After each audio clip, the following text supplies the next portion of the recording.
All right, check, test. Test, test. Test, test. Now you can.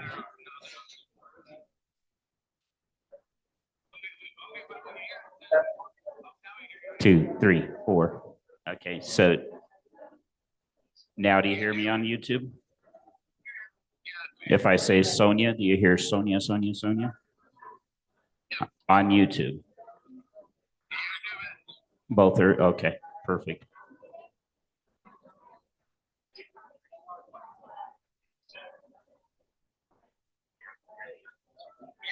Okay, perfect.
Yeah.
I want Mark and Joe and Justin.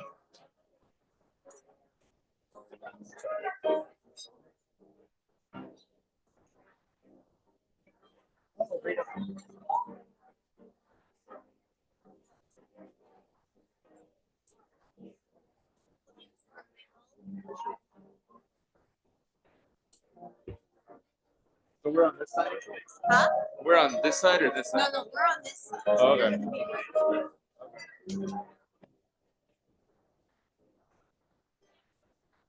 Did Mark make it up here yet? Yeah. Okay. Mark is right there. Hey, Mark. What's the word? Wait for my instructions. Sit down in the first seat next to the podium. Okay, all right. And That's enjoy. what I didn't know. Okay. Enjoy. Yeah, I have you, then Joe, and then Justin on Okay. one side, Got it. and then me. Huh? That's where you're sitting. You should see our center one. She liked it tonight. So you, like you.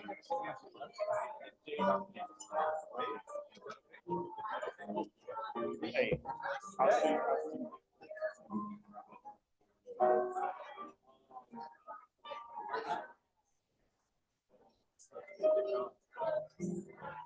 Yes. You did not say the table, did you? I had 2 seats for Marty and I. Is there an I extra? got you one for David Korea. Okay. Okay.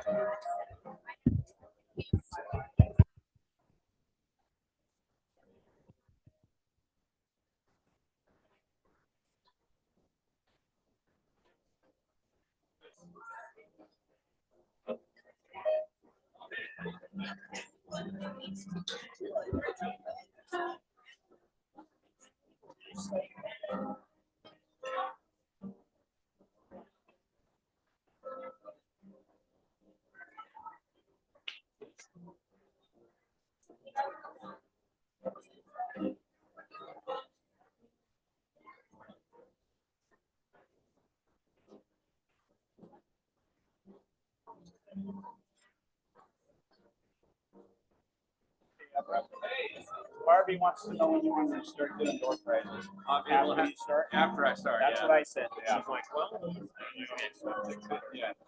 Thanks, brother. hey, hey, hey. No, she's gonna.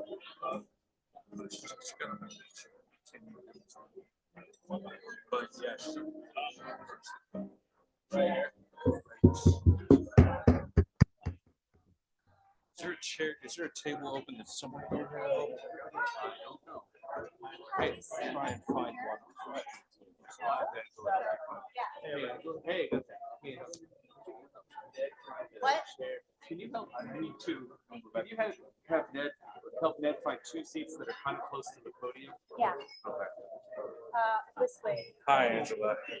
Take How are our, I think I grabbed these. Where we go? Hey, Justin. How are you, man? Oh, you know, busy? Yeah. Yeah, it's almost over. Kill it? Yeah. Oh, of course. So we're doing this too long. Yeah.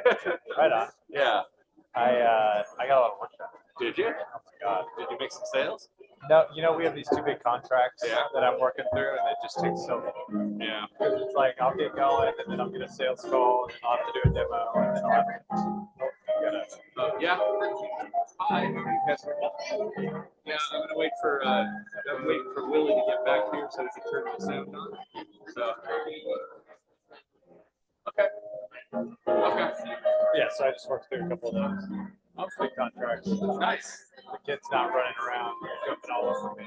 It's great to have a Saturday. Nice. Yeah. Is your wife mad that you left though? My wife does. No. Okay. That's okay. She knows where it comes from. Okay. Cool. Yeah.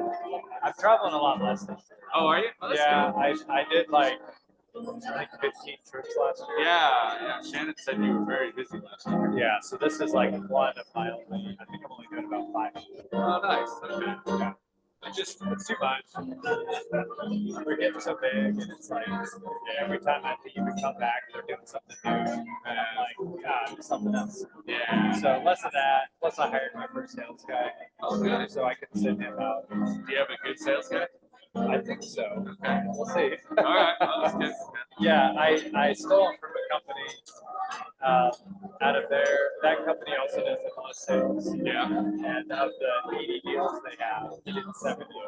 Oh, wow. Okay. So I'm like, just bring those deals over here. No doubt. Yeah. But yeah, we'll see. He's been with us since like middle of February. Okay. So it's still new. I don't know. And I have control of it. And, like letting him take the reins on a lot of that stuff. Yeah. Did you do this? Did you do this? Did you do this? Yeah, man. I got it. Yeah. So it's good. He's like his dad's a good friend of mine. Okay. And his dad's like a so it's good. He's got like a Rolodex.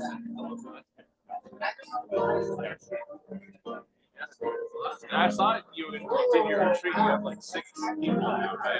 Yeah, we've got let's see, we've got me, Shannon, and Billy, who's my new sales guy. Okay, and then 3 on the engineering team, and Briar and Ben.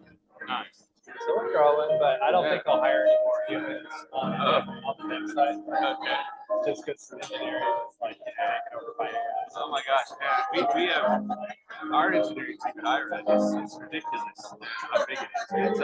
We're gonna cut probably 6 positions this month. Well, it's 18. It's ridiculous. It Yeah. doesn't need to be that many. No, you're right. And Yeah. with like, even with like coding assistants now, Yeah. our 3 do the work of about 10. Yeah. Like no shit. Yeah. No, I believe it. And more isn't better. Yeah. More isn't faster. More isn't getting more done. Yeah. More is like more people to communicate things to. Yeah. More people that get it wrong. It's like there's a sweet spot in there somewhere. I think it's about 10. Yeah, that makes sense. But I don't actually have the demand for 10. Yeah. But or the money. Right. Are you still trying to sell the company, or you're just gonna keep growing it? No, we're gonna sell. You're gonna sell it? Yeah, I mean, we'll make it as valuable as possible. The plan is sometime in the next month. Yeah. Okay. Unless it becomes like $1 billion company. We're just making all that. You'll warn me ahead of time. Of which? Okay. Of which you sell it? Warn you? Yeah, because I have some stock. I have stock. Oh, yeah. Warn me ahead of time. Warn you sounds like it's a bad thing. No, but you know, I mean, I'll need to make those. I'll need to actuate those stocks. So what you do, right? Nope, they're yours. They're mine. Okay, but don't I have to do something to them? Well, when I issued them to you, Tiffany would have been communicating with you, my attorney. Yeah. She would have asked you to file, what's that called? I did whatever she told me. Okay, then you're good. Okay, cool. All that is tax for tax Oh, purposes. okay. Yeah, I did everything she told me to do. Okay, Yeah. so you're good. You can Okay. just talk with you. Oh, nice. Yeah, Okay. you're on the cap table, so Oh, okay. whenever we sell, you'll just get a check. Are you gonna get a board at all or not? Yeah, we're still working on it. Okay. Just like an advisory board, Nice. not a board of directors. Yeah. The board of directors are. Yeah. Well, they have control. Yeah, I was telling my CEO, I really don't think we should do it. He's thinking about it. He thinks it looks better, and I'm like, I don't know what is. Directors can make decisions. Yeah. They don't have your. No. I think only the CEO really knows the direction. Yeah. Maybe a co-founder, but Yeah. for me, that sounds yeah. And my board would consist of like industry. I mean, you would be definitely on the advisory board, but like the director board, if we had, you know, Zillow and the MLSs on the board, all of their decisions would be in their own interest. Yeah. Which isn't always the interest of the company. Exactly. So I'm like, Yeah. right? Yeah. If they decide I'm not doing it the way they want me to, they Yeah. and then what's the whole company gonna do? Are you ready, Willie? Are you? I'm ready when you are. All right. All right. All right. You're on the end, right? I'm with the cool kids. huh? Okay. Yeah, you are. Yeah, I thought the 3 of you hit it off enough.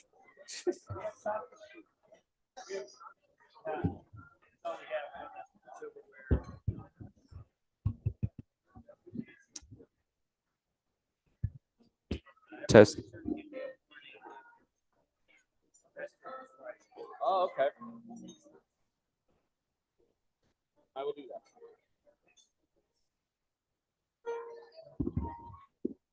I usually give you. Yeah. Huh? Yeah, so it's in my phone. Oh. Silver? Oh, really? Oh. We don't have silver.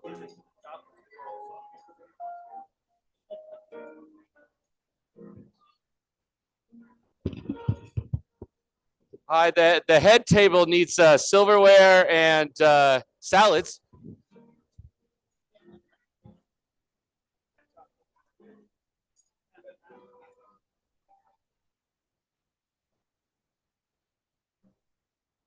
The blind girl.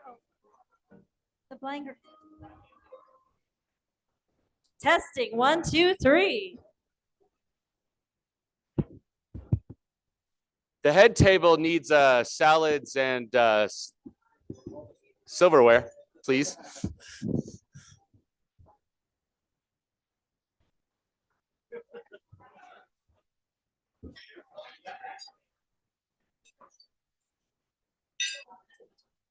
Tester is right by here. On the other side. Oh, okay.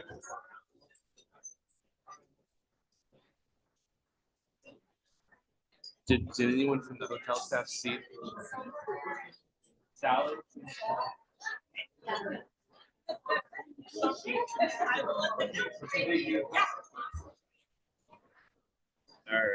All right. You need salad and silverware? She just told somebody. Angela told the one hotel staff person. Yeah. Thanks. I guess Mike, okay? testing. Yep. That's great. Okay. I just hear like a weird echo. I don't know. Yeah. We gotta fix it. Okay. Esther, you want to come on over?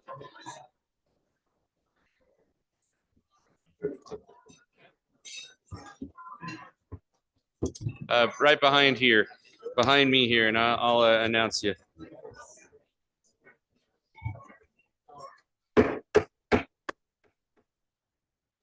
All right, the 2025 NFB of Utah Annual Convention Banquet is now in session. Hi, everybody.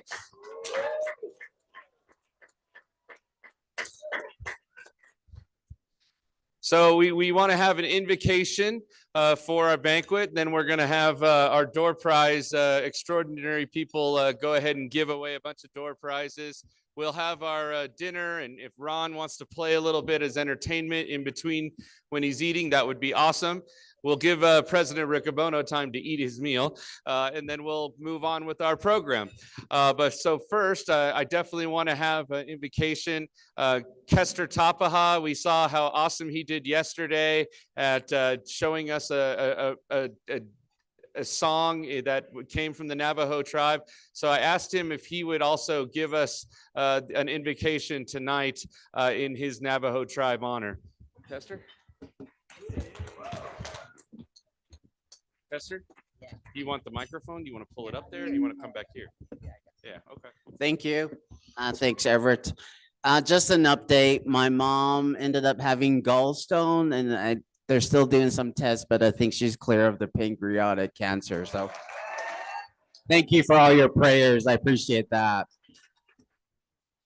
In Navajo, we have a cultural tradition where you introduce yourself. So while I'm introducing myself in Navajo, take a minute to introduce yourself to your neighbors. Yat eshe ya kester tapahagen shiero beshito jiro yat e kwash get one nodo conchet a chin and slido toward the chin bashin na kaidene that should know those kind of joy that should say what I that should know what I and then kid on it. And then I also want to dedicate this prayer to our natives here, the Paiute Reservation, our 7 tribes that live in Utah. So DEAIA doesn't matter. I want to thank our long travelers, Mark Riccobono and Joe, and I forget who else was here that traveled a long ways. I want to give prayer to them, and then also the NFB and Everett, our president. Yat hinane kaida kon the net and it leader kon belashla and it li anos kon yat what the house is aunt or hinane kai. Ro could nasuna danika to conch ian hal yado conch ian yat nka eliado con ke tot halong ke chian da halong con he wando con da hot a ke hat ke de schnido le con yat el da ita do le was honestly Good.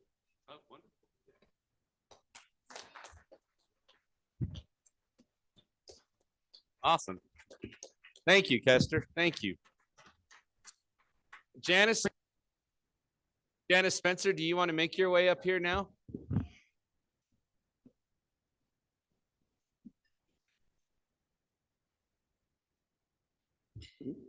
Barbie, do we have a door prize? We got some door prizes, but nobody can hear me. Hello? Aha. Okay. I know. Probably can't hear me either. Oh. Hey, how about that? We can hear you. Okay, friends. What we have in my special bag is Girl Scout cookies, Tostiers to be exact. We have a bag of candy. They said they're bringing it. We have a gift card. And I think we got movie tickets. All right. Let's do it. I don't think you can hear me. Can anybody hear me?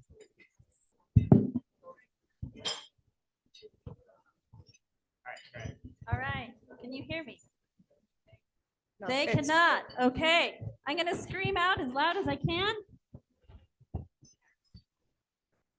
All right. Can you hear me better now? There we go. Jennifer Cameron, are you in the room? Yay! Jennifer Cameron. Hey, Ever, could I give another one away? Can I give another one? Sure, All sure. right. We got Walter Elliott and Sarah Erb doing our running for us this evening. Night is young. What are we giving away, Anitra? All right. In this bag, we have some lemonades, Girl Scout cookies, good old Girl Scout cookies. We've got candy. We have more candy. We have what is this? It looks like something. Oh, we have a breath spray Lots of goodies. and lots and lots of lots and lots of goodies. goodies. All right. Oh, feels like I also think we have a Let's get a name. charger. All right. Really want these spun up good because I don't want to drop the same names over and over. Barbie, we're having trouble hearing you. Okay.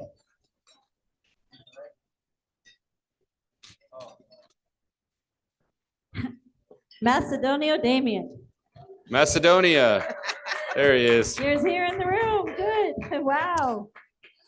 All right, I want to have your attention for one more minute, and then we'll go ahead and go to our meals. But you'll notice that there is some lovely centerpieces on all of your tables. Every year, Janice Spencer works very hard. She usually gets the theme from me, and she usually tells me that I hate your theme, Everett. But then she always comes up with a marvelous centerpiece for the theme. So I'm going to have Janice describe the centerpieces to you. Some themes are better than others. So in the center we started with a clear glass vase that's a quarter of the way full with some decorative rocks. And then on top of the vase is a hill that's covered with artificial grass. And then there's brown ribbon that spirals up the vase onto the grass area and up to the top, and it's kind of got some little waves, wavy, but as it goes up, it makes a path, and it says, make your own path in white letters. And then it's decorated with multicolored daisies. So there's your path. And then at each of your place settings is a little, I call them stepping stones to help your path. They're little boxes with flowers on them, and they contain 4 little pedophores for you. Aww. So that's what I did this year. So hope you like them. Thank you. Come on, we could give Janice a better round of applause than that.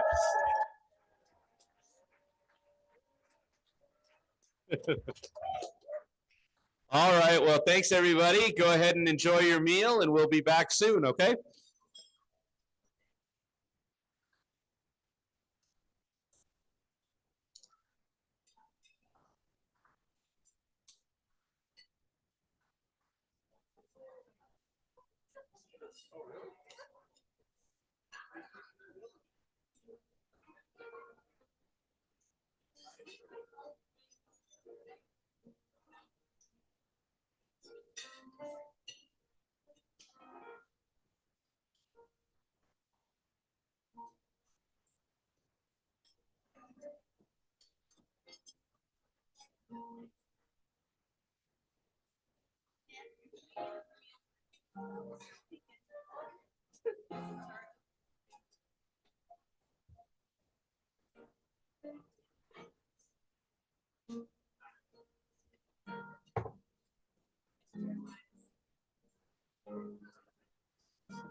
Everett, Yeah.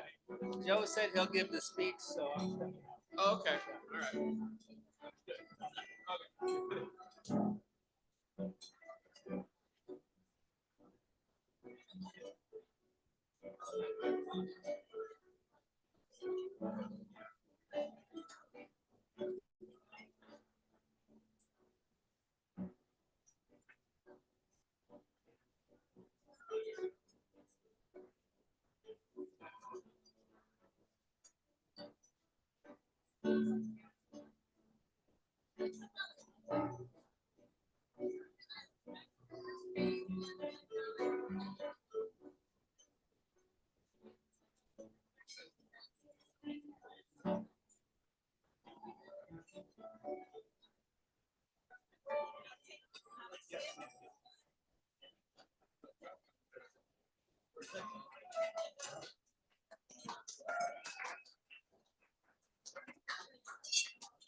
Joe's speech. Yeah. I don't think he's ready.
Check, check.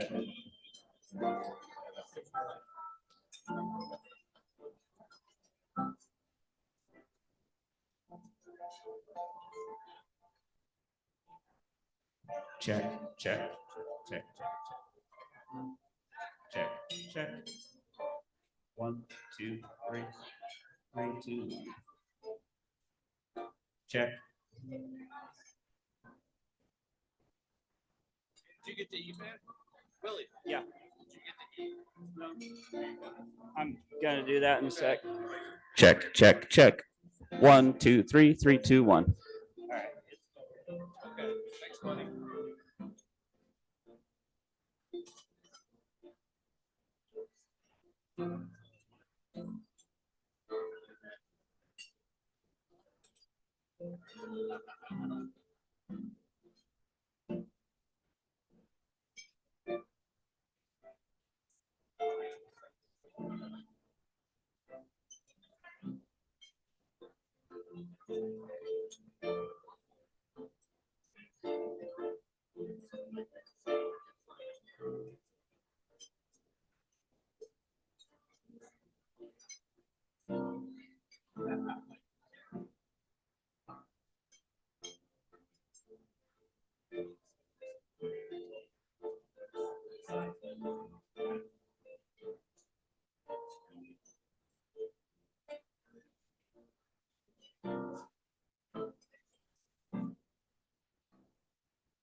Chelsea. Oh, hi, Barbie. Hi.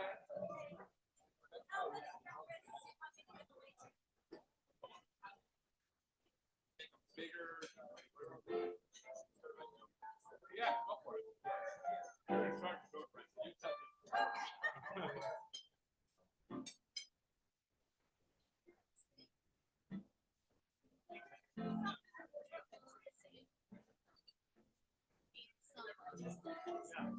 I believe so.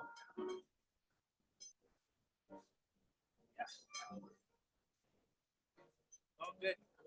I got an open tab in the bar already. So after the debate. Yeah. Well, you'll need one. Me too.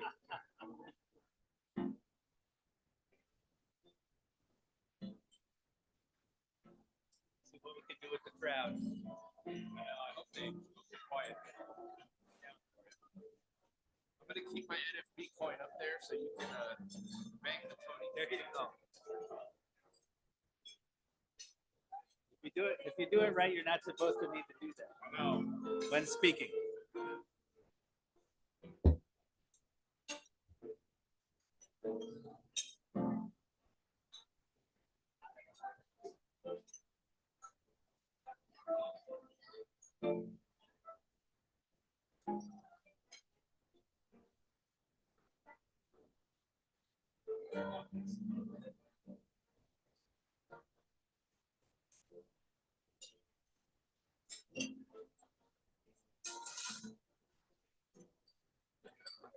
So Mark, I'm gonna get you on in about 5 minutes. Okay, I'm ready. I thought you were.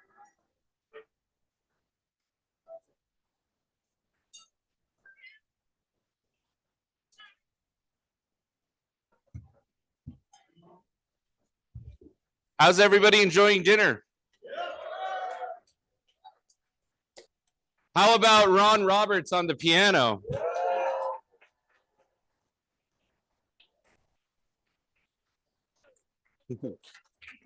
You're a rock star, Ron. Barbie, you got a door prize for us?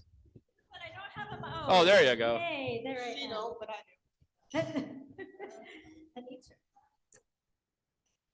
do this. All right. Does anybody want a door prize? Okay, friends. Let's give away two. I'm gonna do this faster. One of them is a gift package with cookies and candy and stuff with $100 in it.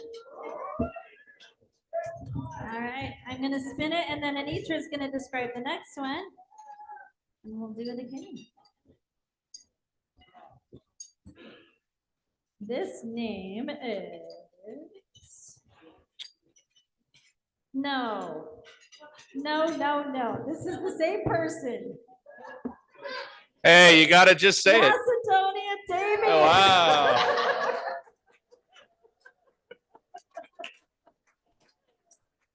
Macedonia, I hope you have a big car to get all this loot home. I have no, okay. Anitra, would you All right, describe friends, the next door prize I have pulled are some Thin Mint Girl Scout cookies and 3 pieces of paparazzi jewelry, a necklace, a bracelet, and let's see, a necklace, a small bracelet, and a kind of a clapsy type bracelet, like a wooden type bracelet. All right, Steve Erb. Steve's here, right? He's here. Yeah. And I haven't read that one. Thank you. You got one more or you want to Yeah, stop? we can do another. One more. Okay. Oh, okay. One more. Let's give away a bunch of stuff. Oh, where'd it go? Huh? Oh, your name. Oh, well, your name. Give away some cookies. Jewelry, cookies, and candy. Let's go. Okay. I'm grabbing a name. It's Summit. I didn't know Joe has it. It's Steve Herb again. I'm gonna spin it. Why don't we have Justin? Should I give it to him? Pepper, help me out here. Did we get a winner? Same person. I'm gonna spin it again. Yeah. The spinner. Uh-oh. Did we get a winner, Barbie? We're getting one. Okay. I want to.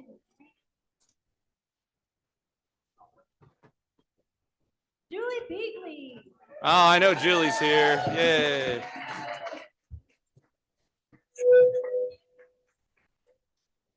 All right, if I could have your attention, please. So we've come to, what many of us think is the most important part of our convention. I know some of you are eating, and I totally realize that. And if you could eat quietly, that would be very helpful. I appreciate that.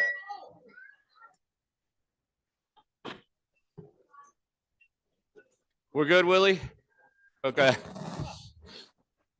This is our this is our first time ever with our own sound equipment. We purchased this sound equipment about 2 months ago, and Willie Black and Dan Cameron volunteered to be the head of the PA system. Willie Black used to do this quite some time ago, but he's kind of doing something that he loved to do, and he's getting back into it. But I think they've done a wonderful job, don't you?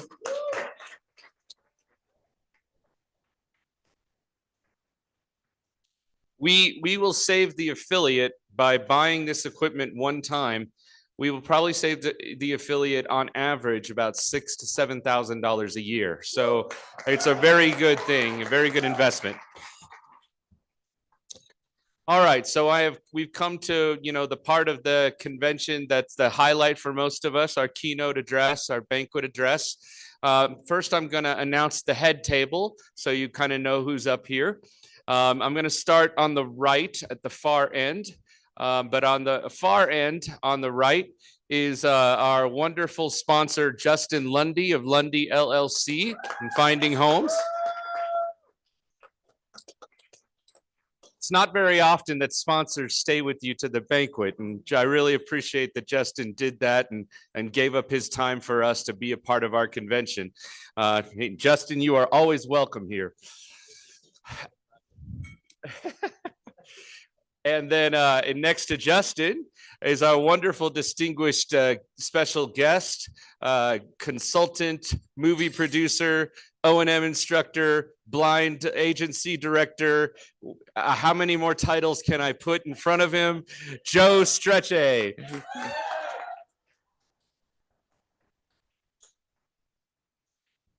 I'm going to skip over the next person and go to the other side of the table. My left, your right. And I'm going to start at the far end.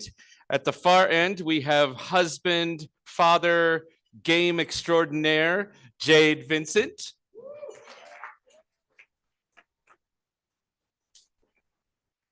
And he is very lucky and happily married to the president of the Utah Valley chapter and one of the founding members of the Spanish-speaking division, Miss Laura Vincent.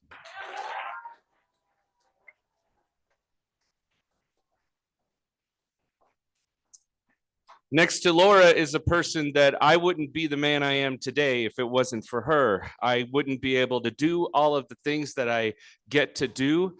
I wouldn't be able to just on a moment's notice, leave her and go do something that I have to do for the Federation or for my job or anything else. She's been my rock. She always watches out for me. She always makes sure that, I have a perfect tie and shirt ready to go. And she is an extremely busy woman herself and always gives up her time to come to our convention, be a part of it. She takes days off of her job to do this. Then she goes to national convention and does the same thing. She probably would rather be on a vacation on a beach somewhere, but, she gives up her vacation days to do this. And I so much appreciate the love and the respect and the support she gives me on a regular basis. So that is Dr. Angela Peters.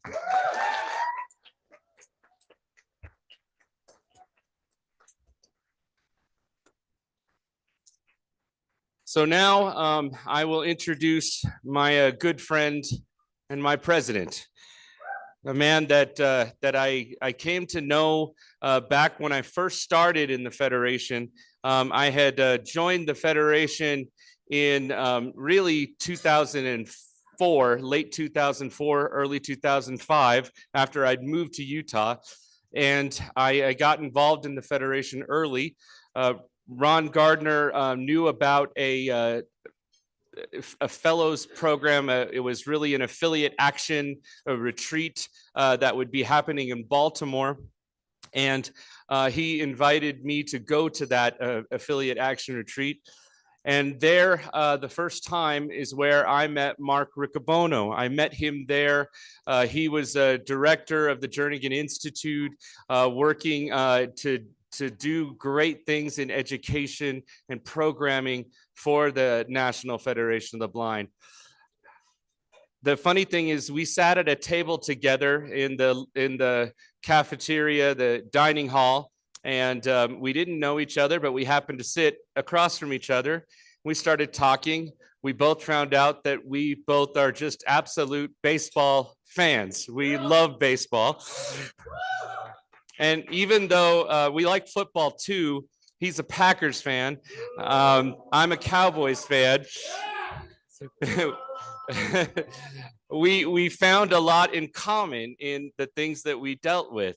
We started talking about, our blindness, and I found out that, we had a lot in common being people who had partial vision growing up and never accepting the blindness as young men.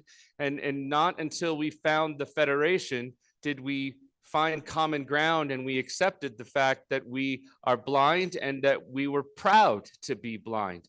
We didn't learn that right away. He didn't learn Braille right away. Neither did I. He didn't learn cane travel skills right away. Neither did I. It came a little later in life. And so we had all of these things in common. And over the years, we have taken many trips together, usually some Federation business. Sometimes we try to fit in a fun trip too, whenever we can. And we've been to, I think, 6 different baseball stadiums together. I've seen him throw out the first pitch live at the Houston Astros Stadium, which was pretty amazing experience. And I've just grown to love, admire, and respect Mark Riccobono as much as I do anyone in this world. He's a great friend, a great man. He's an outstanding leader of this organization. I usually tell this whenever I'm talking about him when I'm away from him. So I'm going to say this in front of him. One thing about Mark is just to kind of let you know how hard he works and how much time and effort he puts into this federation. I'm on the Mountain Time Zone like all of you. Mark is on the Eastern Time Zone. I'll get a call around 7:30 at night, my time, which means it's 9:30 his time. And he's walking home from the office. He's been working that hard. And then he wants to tell me something that he experienced that day. And he wants to ask my advice on something that he's dealing with. And that just shows how much dedication he puts into this organization and really to all blind people. Blind people mean a lot to Mark, and he wants to do his best to make sure that blind people are better served and have a better life after he is done. And so I'm just grateful to have Mark here. I hope that you will give him your wonderful attention. He deserves that. I think you're going to really enjoy what he has to say. So let's give a big NFB of Utah welcome to President Mark Riccobono. And your coin, the coin is right here. We won't.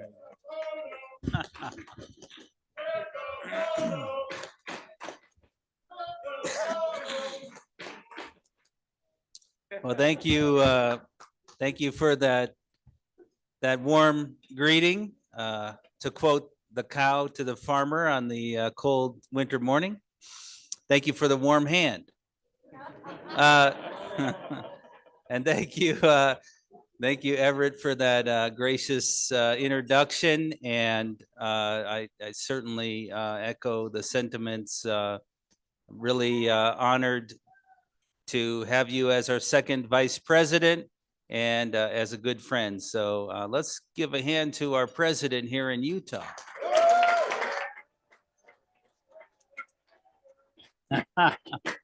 Now,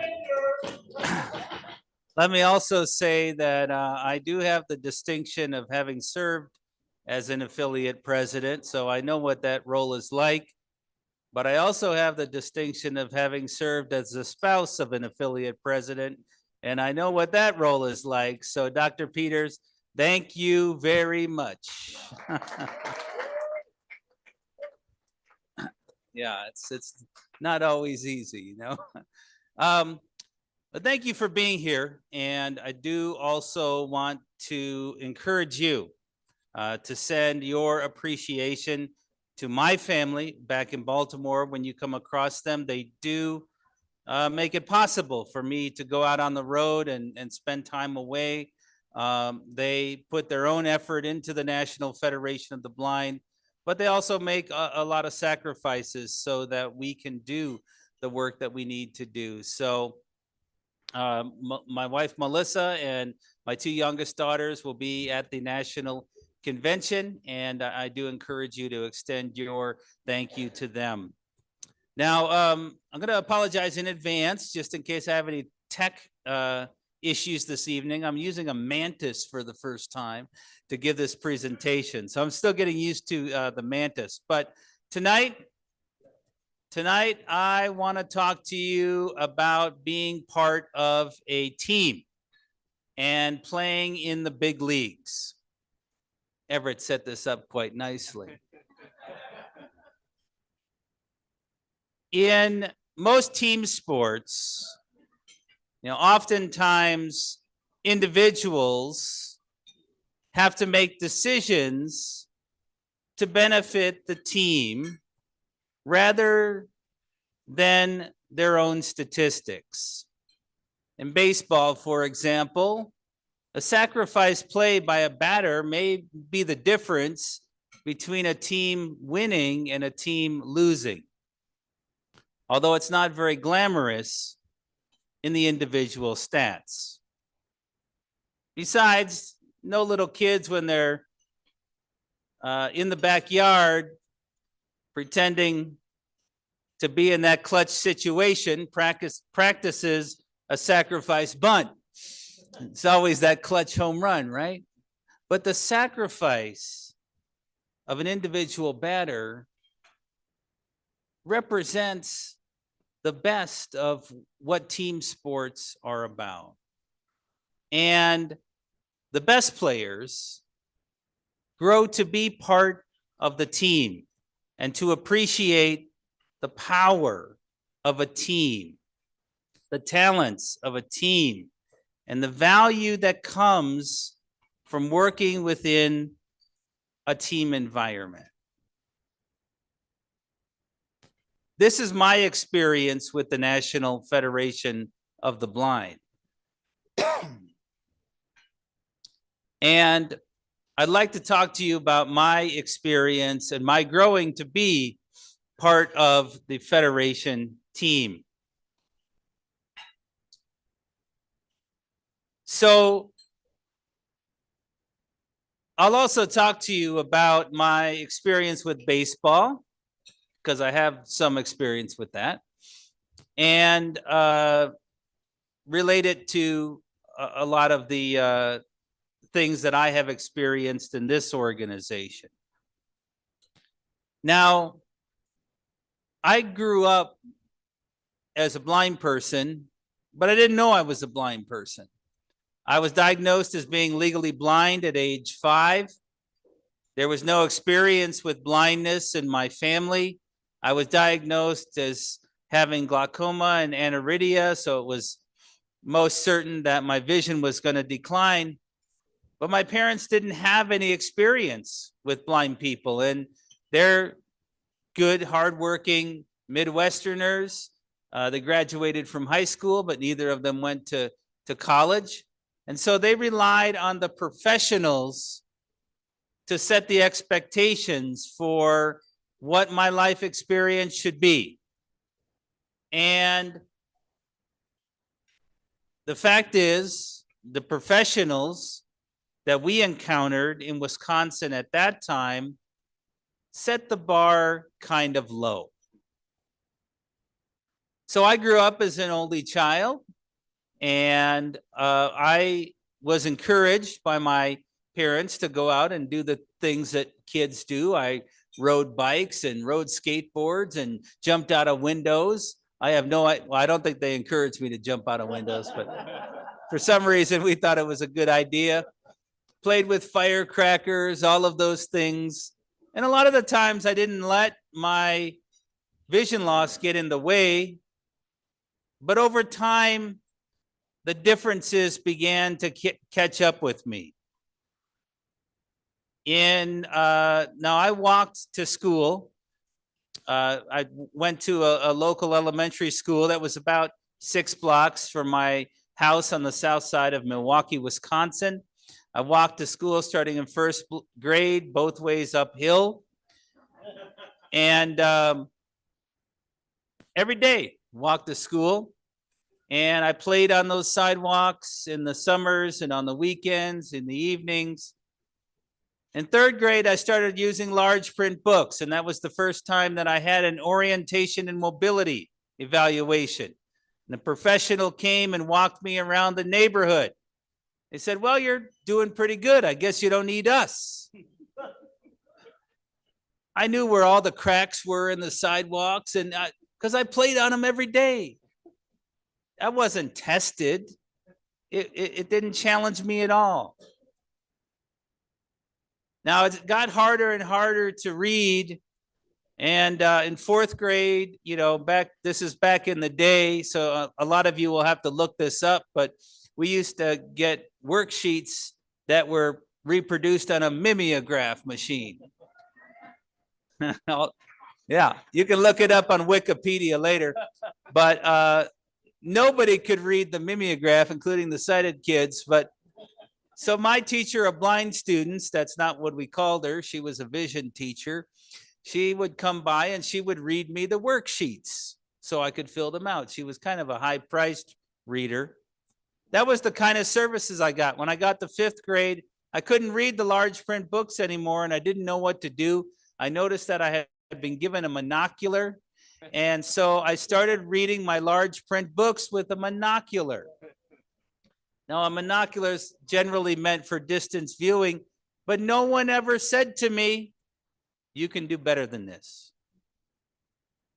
Well, let's come back to baseball, because by 5th grade, I was in the Cub Scouts. But the first memory that I have of baseball was in 1982. And some of you may know my dad passed away actually a year ago, April. And the very first memory I have of baseball and my dad was going to the celebration after the 1982 World Series. Now, Kevin Lefford wants me to let you know that the Brewers lost that World Series to the Cardinals. And while we're on the subject, Everett Bacon wants me to let you know that the first time he ever experienced heartbreak in his life was when the Brewers knocked the Angels out to get to the 1982 World Series. So it taught him a valuable lesson. Still hurts, he says. But This is a lesson about teams. It's the 1982 Milwaukee Brewers. Although they lost the World Series, they inspired a whole community of people in Milwaukee. And tens of thousands of people showed up to celebrate a team that lost the big game. Sounds like what we often do in the National Federation of the Blind when one of us has faced something really bad, or when we've lost a battle. We rally together. That was my very first memory of baseball. Now, I joined Cub Scouts when I was in elementary school. I was in Pack 213, and our pack had a baseball team. And I thought, this is great. I can be on the baseball team. Now, I was tolerated on the baseball team, but maybe not fully valued and included. I did my best to hit the ball. Someone would give me advice about when to swing when it came over the plate. And I played in the outfield, and I remember my mom would be out in the outfield, and if the ball came out that way, she would give me some verbal directions. So I participated, but I really wasn't included in the team. I certainly didn't feel valued and included. And I certainly wasn't able to go very far in baseball after that, even though I loved baseball. Grew up listening to the best announcer ever in Major League Baseball, Bob Uecker, just passed away a couple months ago.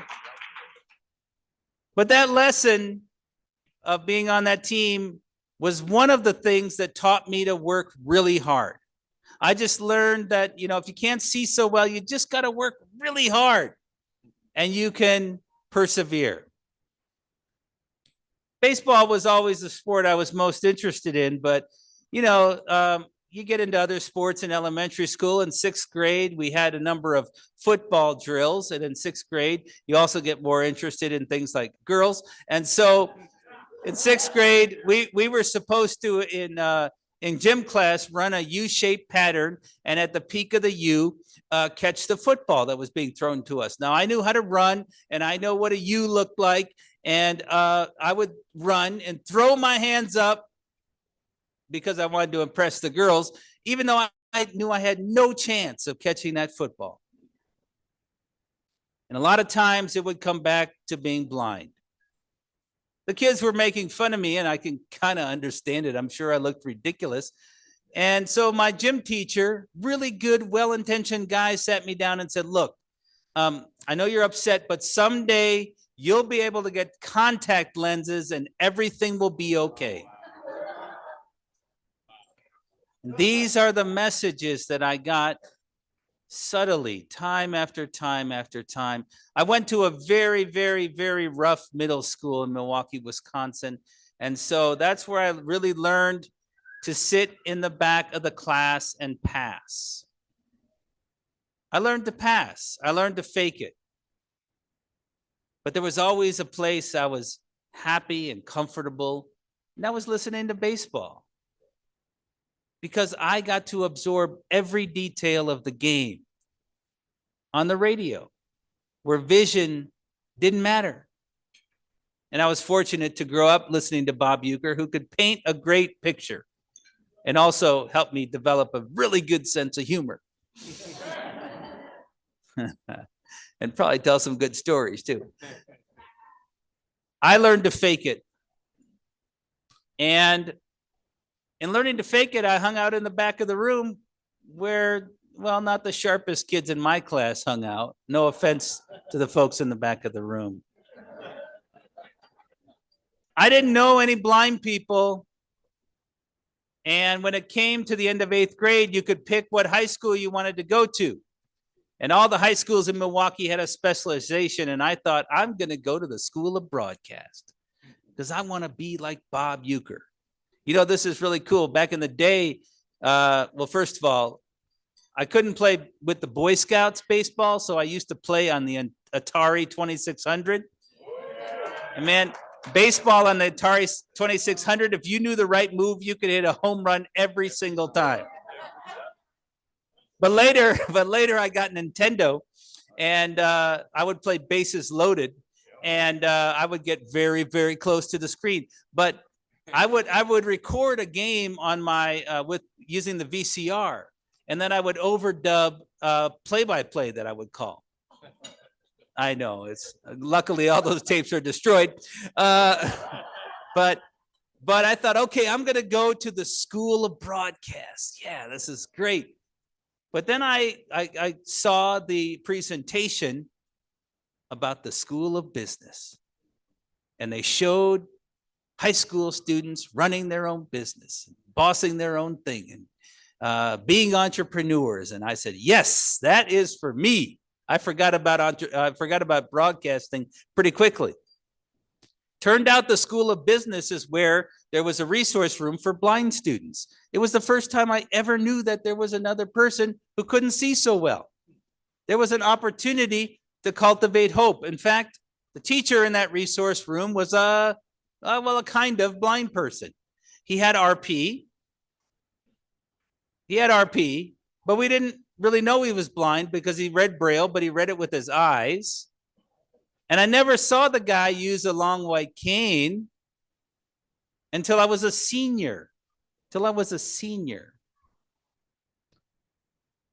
So I started to figure out that, well, I can see better than some of these other kids in this class, which wasn't saying much. I was a little bit smarter than some of them, but I worked harder than all of them because that was the technique I had. Work hard. And so unfortunately, I didn't find that I had anything in common with these students. I didn't realize that they suffered from the same low expectations that I did. And so I continued to just work hard and try to get through.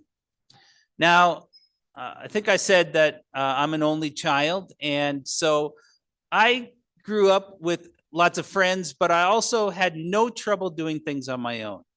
And so in high school, I would love to go down to County Stadium in Milwaukee. I would go to a ball game just by myself. As long as I had my radio, I was good. I tried to get into other things. You know, I joined the debate team my freshman year, and I could memorize an 8-minute speech, no problem. So I was always first pro, and I could do that.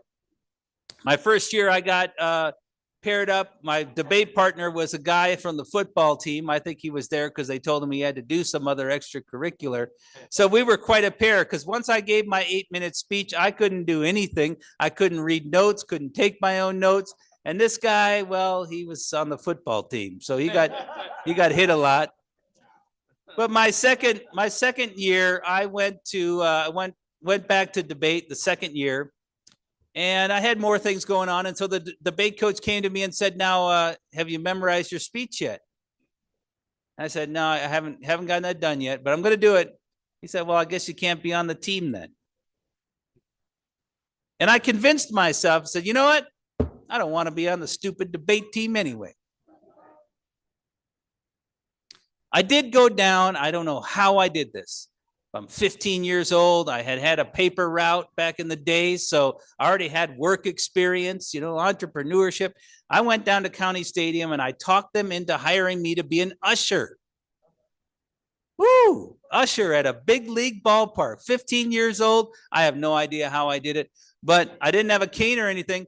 But at that time, the Green Bay Packers played 3 of their home games in Milwaukee. And so my first work assignment, because I got hired in the fall of about 1992, this is October 1992, was the Philadelphia Eagles against the Green Bay Packers. It was Brett Favre's first game as a Green Bay Packer. Now I was assigned to work the bleachers, which is the stadium equivalent of the back of the room. They said you have 2 jobs: help people find their seats and keep drunk people off the field. And that was true. So I couldn't read the tickets. So I said, I learned, I figured I'll ask people where their seats are. It worked pretty well. Now it was October, it was cold. And I used to ask people their seat, and then I would kind of point in a general direction that they should go. But I was a teenager, I could get away with that kind of customer service.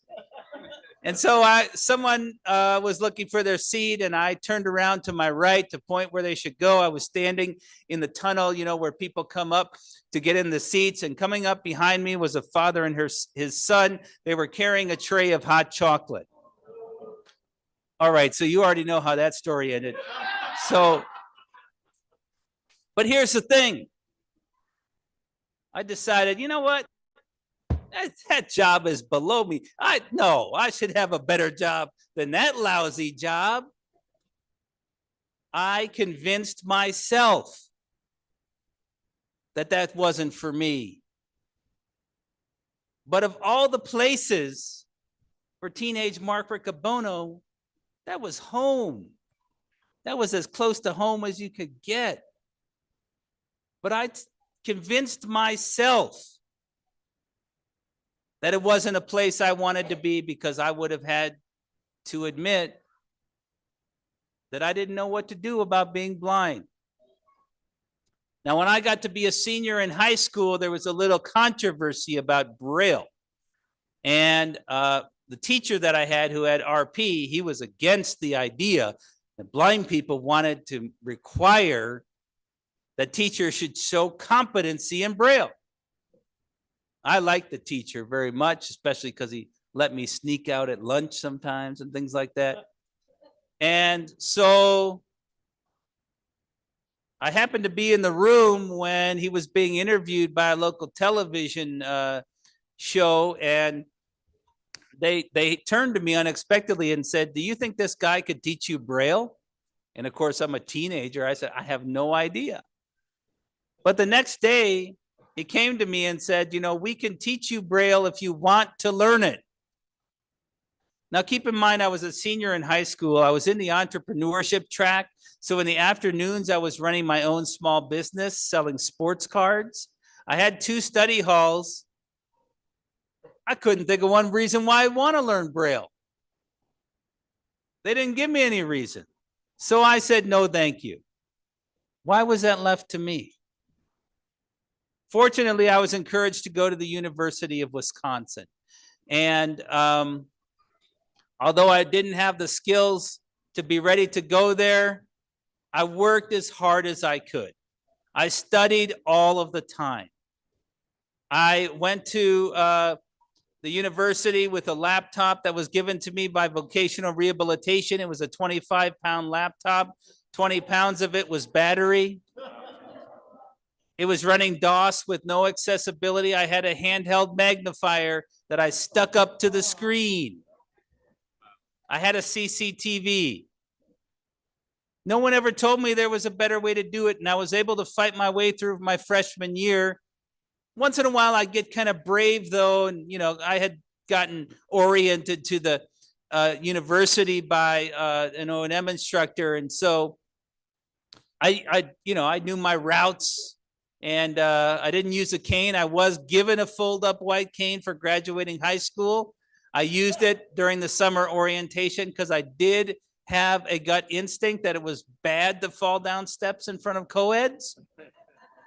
But once I learned my little routes, the cane was in the closet. I didn't have a team to rely on. Once in a while, the guys would say, all right, we're going out. And I'd say, yep, tonight's the night. I'm going out, man. I'm tired of studying all the time. And I would trail behind because I could follow people with my little low vision pretty well. And then they'd say, let's take a shortcut. And the shortcut would be over some hill and then some railroad tracks that I wouldn't see. And then I would fall down and I'd say, you know what? I changed my mind. Didn't feel like going out anyway. The only person I was fooling was myself. The only person. Now, I needed money to get through college, so I signed up during the summer after my freshman year with a sports memorabilia collectibles company And they taught you how to go out and find sports memorabilia and then sell it to other people. I signed up, I took the curriculum, and then I figured out, oh my God, how am I going to do all this stuff? I have no idea. How am I going to take my own notes? How am I going to do X? How am I going to do Y? How am I going to get there? So I wrote to the company and said, I've suddenly become blind. I've been blind since age 5. Can I get my money back? As sad as that is, it taught me something. I need to figure out what to do about this. When at the beginning of my sophomore year, I hit rock bottom, and that also pushed me to look around and see what else there was. And fortunately, I found some members of the National Federation of the Blind, and fortunately, that year the next year there were no applicants for the Wisconsin affiliate scholarship, and so they gave me a scholarship. They said, you got to go to the National Convention in Anaheim, California. I didn't know anything about that, but I needed the money. I got my little fold-up white cane because I'd never traveled somewhere else by myself like that across the country. And I showed up at the Anaheim Hilton, and I found a team. I found a team. Because when I walked into the convention, it was like I was walking back into County Stadium. It was home.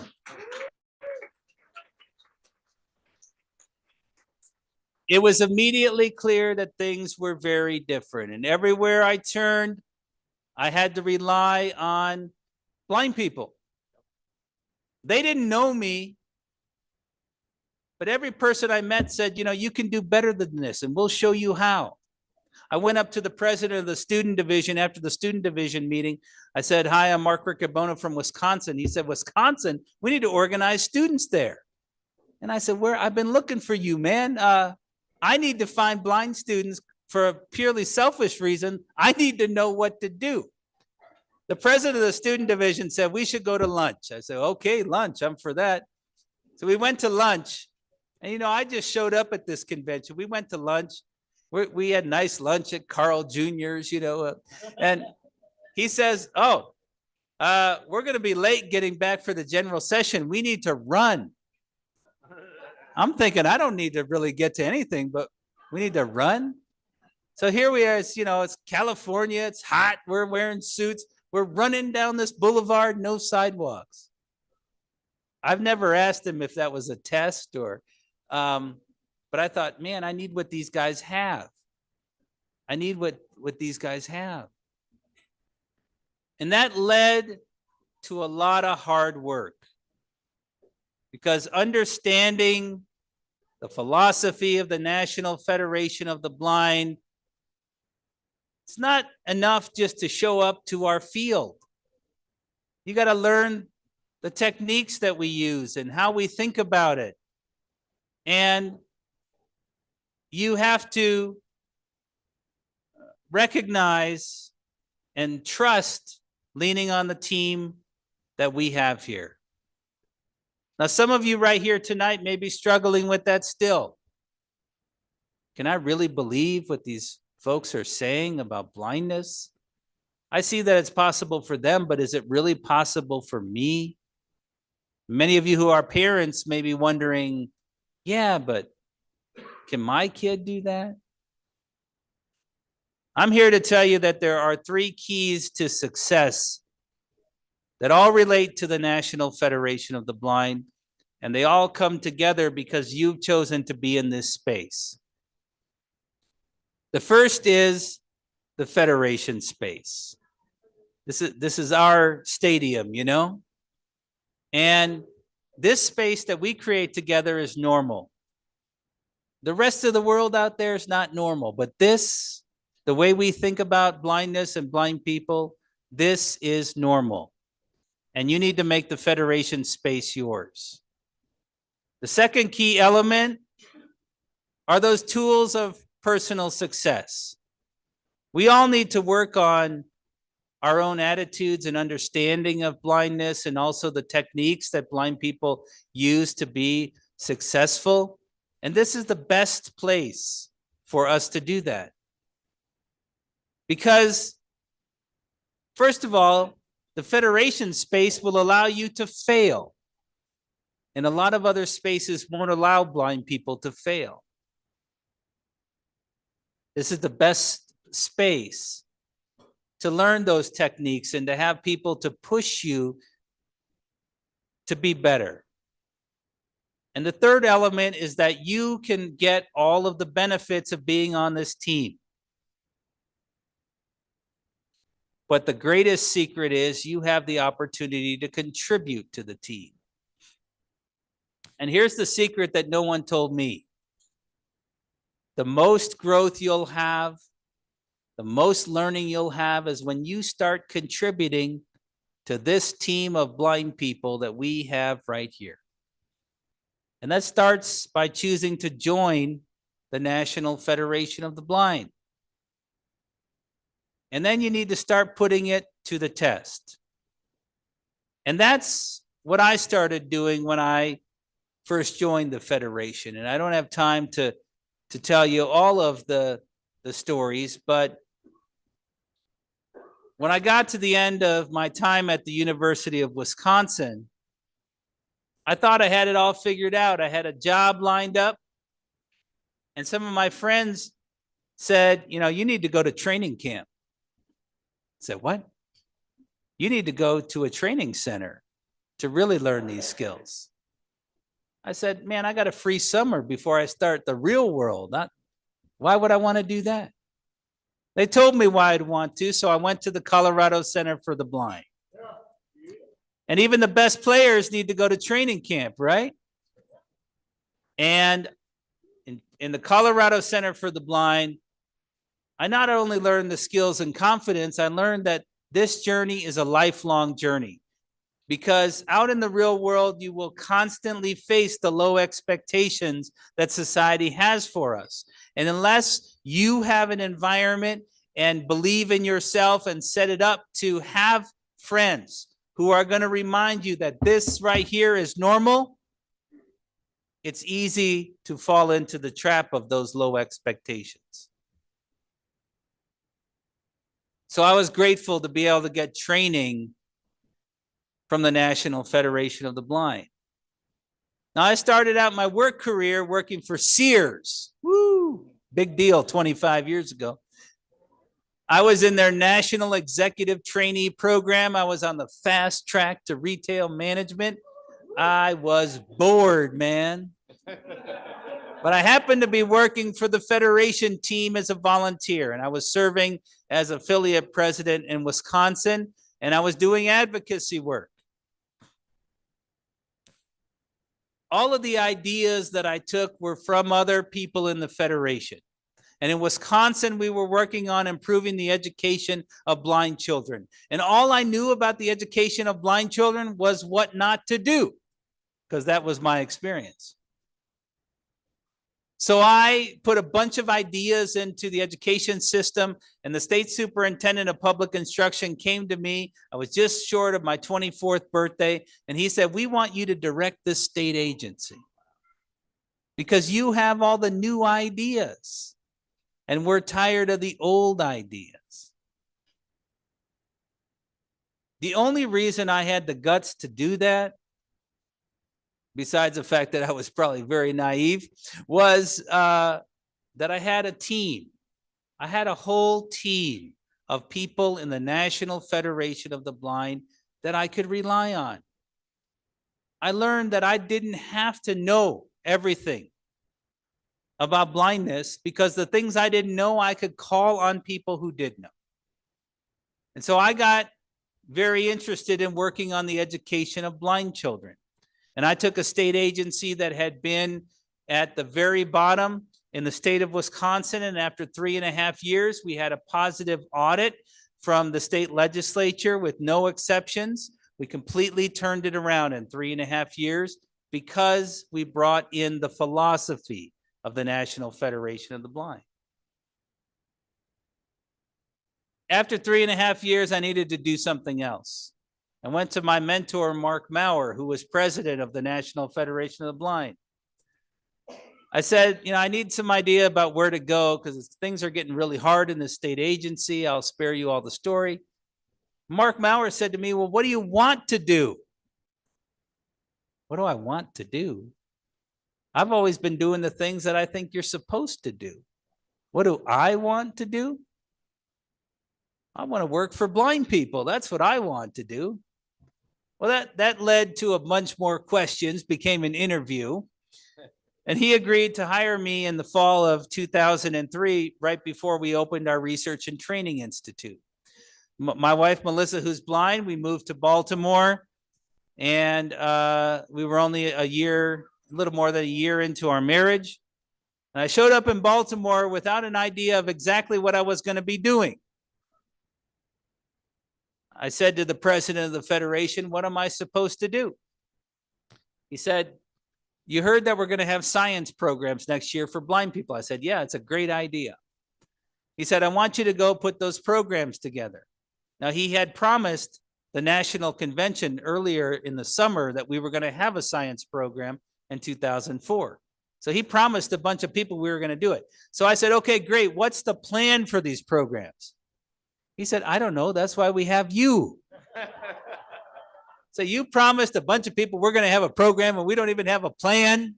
Of course, the first plan was to get someone to make the plan. That was me. This was a new idea for me, that someone could believe in me so much to entrust me with something that hadn't existed.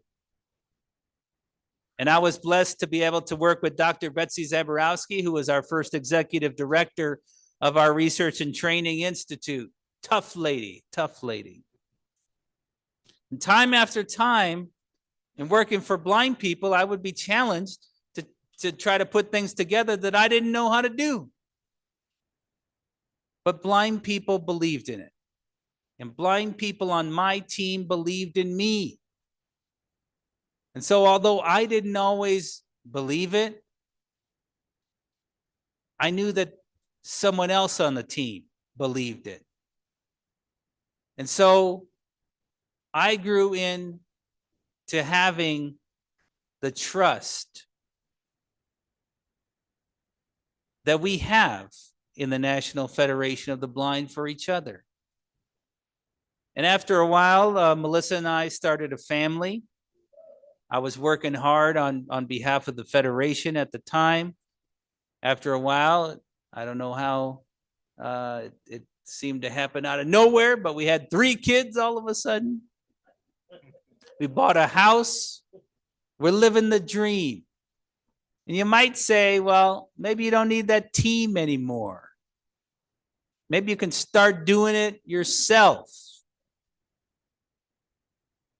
But I learned early on in the Federation, it doesn't work that way. That we continue to need each other to overcome the experiences that have yet to come our way.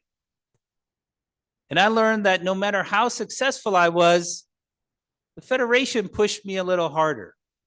I've been running youth programs for a while, and when we would get youth that would come in, teenagers to the center, we would call up the president, and we'd have the president teach these teenagers how to run a chainsaw as a blind person.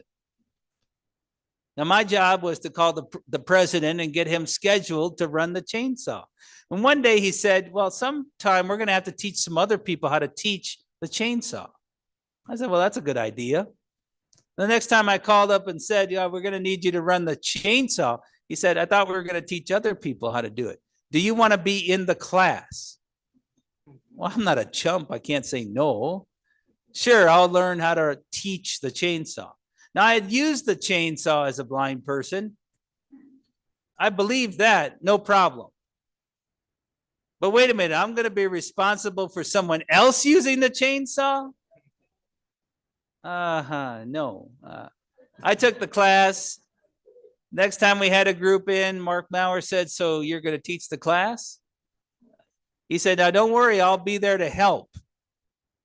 Now, I really don't know what I thought he was going to be able to do when he's standing off to the side and I'm running a chainsaw.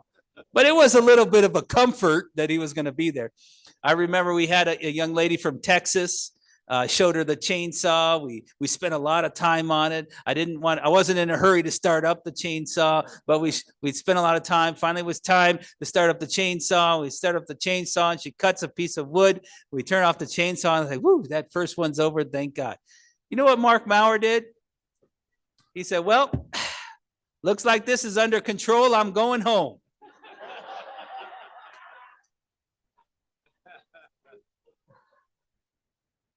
That's belief. You need a team to believe in you like that. I'm working hard for the Federation. My daughter Cynthia was born in 2006, and in 2010 we were working on this little project called the Blind Driver Challenge. Mark Maurer said we should try to build a car that blind people could drive. We had a demonstration of what an interface for a blind person to drive a car might be like at our grand opening for our Jernigan Institute. I thought this is a great gimmick to get engineers interested in us. It's not realistic, but what a great gimmick to get the engineers interested in us. That was until I was assigned the project, and people would call up and say, we want to work on this project. I didn't believe in the project, but Mark Maurer believed in the project. And he was on my team. In fact, he was the captain.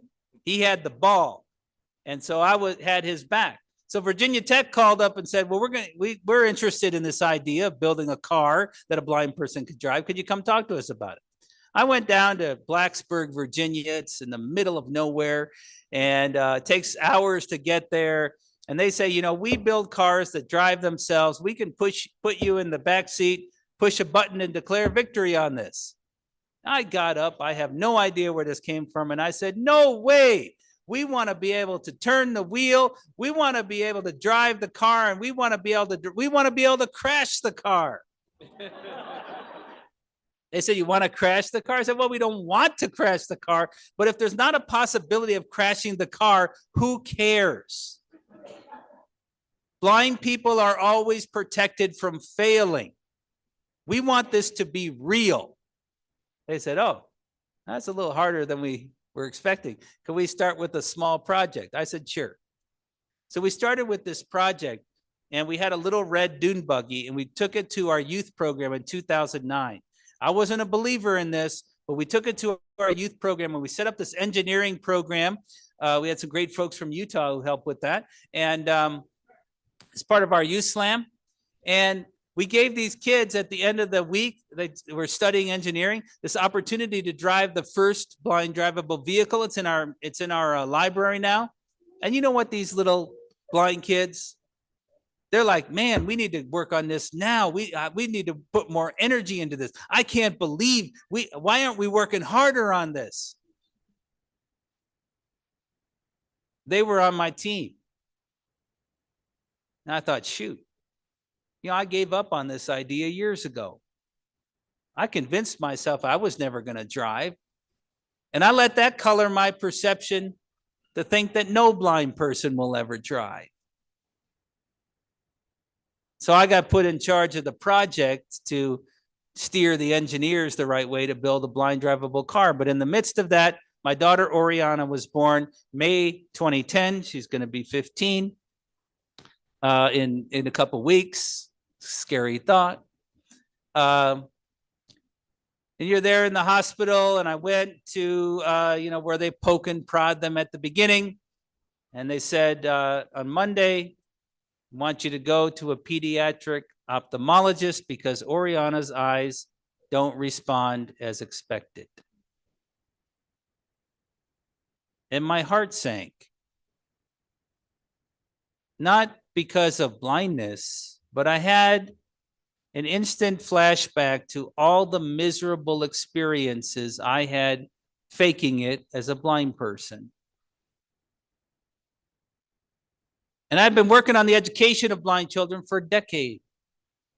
And I thought, man, it's not any better than it was when I was a kid. And that's when I truly decided that I wanted to spend my life working on behalf of this team because it was even more personal than before. And if you think that this team doesn't make a difference to your family and my family, certainly makes a difference to Oriana and Elizabeth, who are growing up learning Braille when their dad didn't learn Braille till years later. But my oldest daughter, Cynthia, is not blind. And she's grown up in the Federation. She's grown up around blind people, and she's had blind babysitters. And when she was, I don't know, well, first of all, in kindergarten, you know, they let you take your child to the first day of school and they allow the parents to stand around for a while. It's not for the kids, it's for the parents. And Cynthia's been around the Federation, so she's learned from the team. So she's teaching me. And I'm standing there in the back of the room with the other parents, and this other kid says, "Look at that guy. What's wrong with his eyes?" And I'm thinking, man, I can't slap around a kindergartner. Like, what do you say? And Cynthia just looks at him and says, "He's just blind." I thought that's a pretty good answer. But about a year later, we're just hanging out, and Cynthia says, I wish I was blind." So, "You wish you were blind? How come?" He said, "Because I want to be a great dad like you." The Federation did that. The Federation did that. And I could share dozens of other times where the Federation has challenged me to raise my expectations. And the Federation, this team that we have, has many positions in it. Some of them are visible on the field. Some of them are behind the scenes, whether it's logistics or audio, I'd call it off the field. But all of these positions are necessary for this team to work. And I thought I had known what challenge was. But in 2014, the Federation handed me the ball and asked me to pitch. And you all elected me for the first time to be president. And the only thing that makes it practical to serve as president of this organization is to recognize that there's a team that believes in me more than I believe in myself. And the reality is, I reflect that back to you all. I believe in you. I believe in you as blind people. And I'm quite certain I believe in you more than you believe in you. Because that's the experience that I have had in the National Federation of the Blind. And you raise my expectations every day. And I want to thank you for the role that you play in that, because it continues to make a real difference in my life, in my family's life, and in blind people all across the world. And the Federation gets us into crazy things. We were able to convince the Baltimore Orioles to put Braille on their jerseys.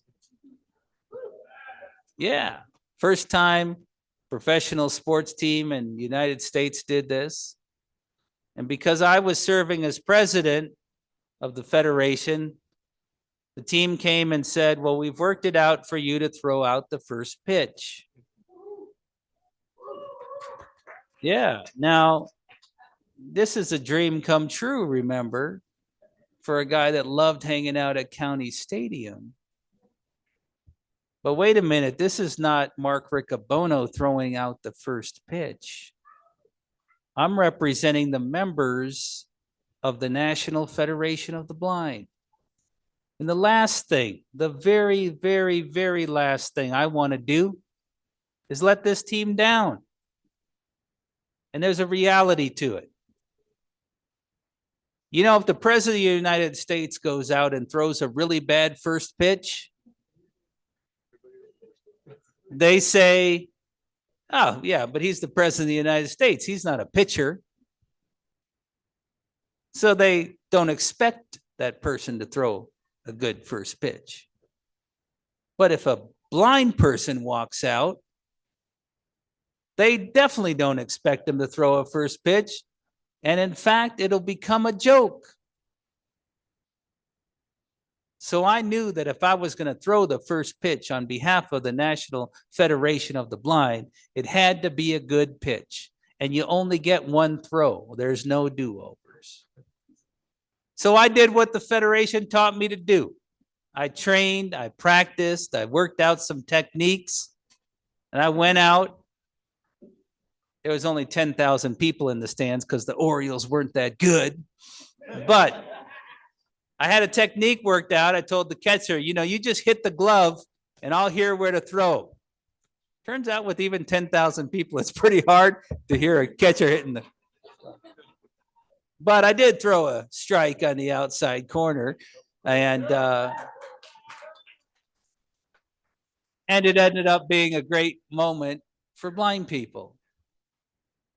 Little did I know that good friend of mine, Norma Crosby, would come later and say, now, we've worked it out for you to throw out the first pitch at the Astros game. I said, Norma, you're the affiliate president. You could do that. She said, no, I think we're good. I thought I had retired with the perfect record. And Minute Maid Park is a lot louder. But I had learned some techniques. So I was able to throw another strike. But as far as I know, I'm the only blind person to throw out a first pitch at 2 major league ballparks. And so I was glad I could share some techniques with my friend Everett about what to do. My experience now for 30 years in the National Federation of the Blind is that it takes a team. It takes a team to do what we want to do in our personal lives as blind people. And it takes a team to do what we need to do collectively. And I'm here to tell you that if you trust this team, if you believe in this team, it will continue to change your life in the positive way, even 30 years later. And Jacobus Tenbrook was our very first president. And he set what I like to call our team motto at our 25th anniversary convention. He described the faith that we share with each other in this organization as a faith that can move mountains and mount movements. If you step onto the field, if you join us in this team, if you have faith in the blind people who are here working to make society better for all of us, not just blind people, all of us, then you're going to be on the winning team. And you will find more benefits, more experiences, more celebrations than anywhere else on any other team. But you're going to have to do your part. Because although I've taken the ball, someone else is going to have to take the ball one of these days. And Everett's taken the ball. And we should support him in that. But he's going to pass that ball to somebody else. And he's going to find a new job in this affiliate. Every one of you has an opportunity to help this be the best team in history. And I hope that you will dedicate your time, your energy, your imagination to this team, because it is the team that changes lives for all blind people. Let's go win with love, hope, and determination. Let's go build the National Federation of the Blind.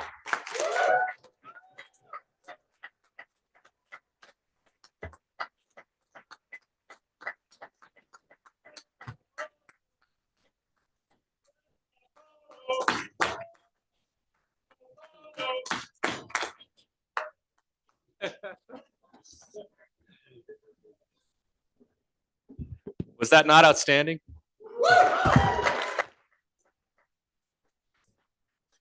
Thank you very much, Mr. President. Thank you for those inspiring words. We needed it, and it was really great to hear. All right, well, we need a door prize in honor of President Riccobono. And then if Ned, Dr. Lindholm, if you'll make your way up to the front for our scholarship presentations.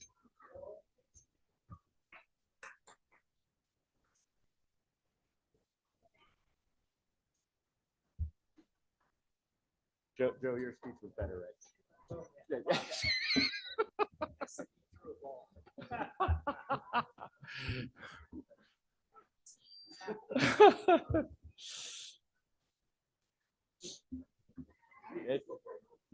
You made it up here. Thank you. Nothing. I'm just gonna, we're gonna. You got a door prize coming, Barbie? Did Rebecca? We're working on it. Yeah, she's cool.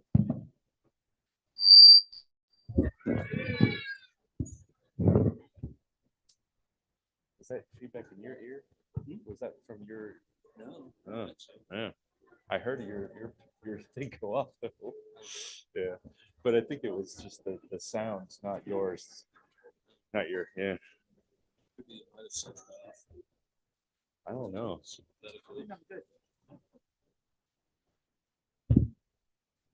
If you want to tell me the name, Barbie, I'll yell it out. Okay.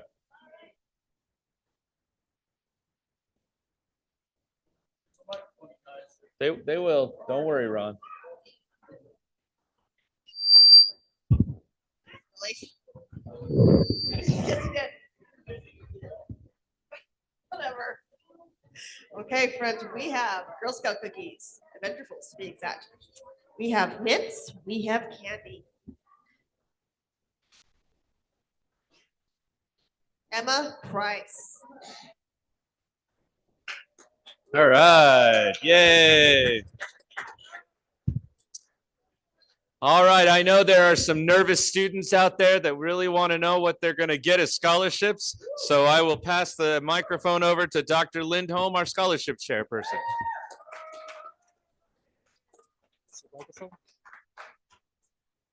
Where's the microphone? Okay. Okay. I guess this is the moment that, well, 5 people have all been waiting for. But before we get into that, I'd like to thank and give a shout out to our scholarship committee who helped me make these very difficult and but very rewarding decisions. I'd like to acknowledge, excuse me, Brooke Garceau from our Red Rocks chapter.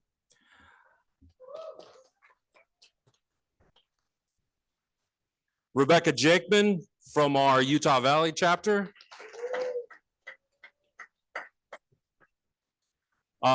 Katie Nelson from our Parents Division. A new kind of new position this year on our committee, a one-year appointment given to a longtime scholarship member and a student leader, Mr. Zachary Ledford.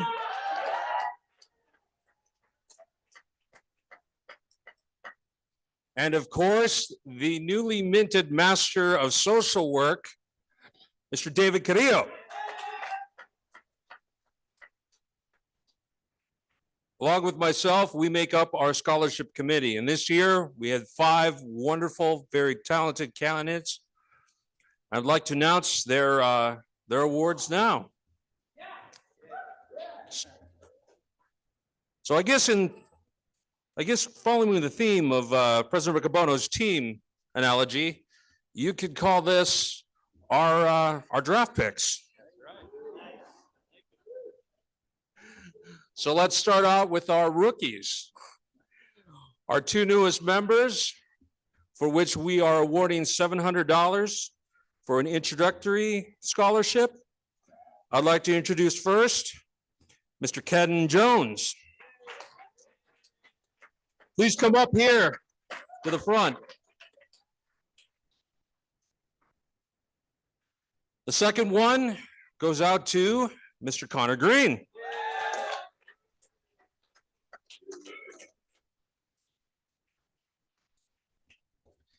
This next scholarship winner, I have a own little personal testimony for, as he was one of my instructors back when I did my training at the Division of Services for the Blind and Visually Impaired. And to be truthful, he is a big reason why I am up here now. So I'm proud to announce a $1,000 scholarship for Mr. Quinn Price.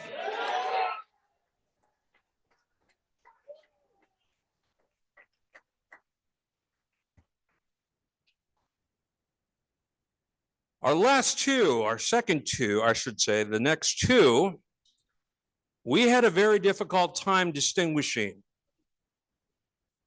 We just decided that they both have distinguished themselves in leadership for our affiliate too much to pick one over the other. The first is a gal who I had the privilege of meeting at Washington Seminar for the first time. Now, she gave us a little bit of a scare by applying to schools outside of Utah. But I'm glad to say, relieved to say, that she is not going anywhere. She is staying right here with us. Miss Megan Swanson, you are a proud winner of $1,300 as one of our top scholarship winners.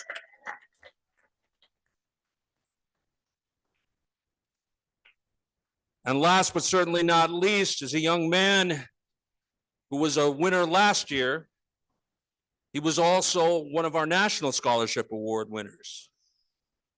And when he applied again, or I should say after the last season was over, I told him, I said, you do realize the bar gets raised for you to apply for a scholarship next year, to be awarded one. His response, here, hold my beer. Last one, $1,300 for Mr. Casey Reyes.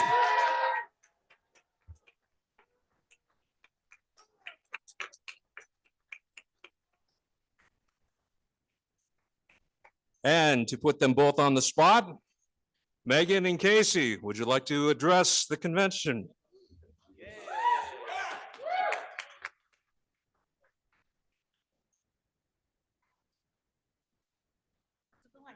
Apparently, Megan always has something to say. I don't know about that.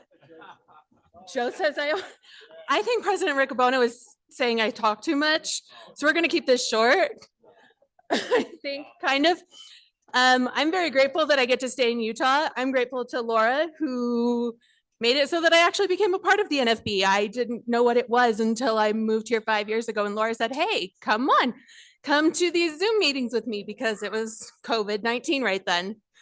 So I'm very grateful for that. I'm grateful for the scholarship that was awarded then. It made it so that I went to convention for sure. And I got to know all of you that were there that year, 5 years ago, or 4 years ago. This is my 5th convention, 4 years ago. I'm grateful to this scholarship committee for the work that they've put in, for our opportunity to get to know them and to get to know you guys better. And I'm grateful for this. Grateful that I can be a part of this and that I get to stay in Utah. Thank you.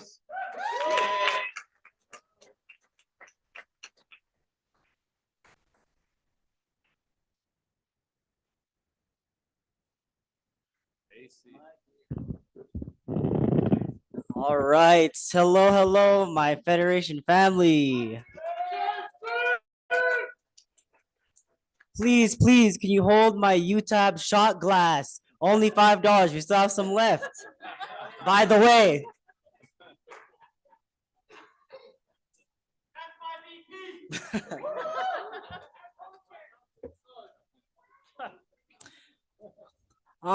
Honestly, thank you so very much to the National Federation of the Blind.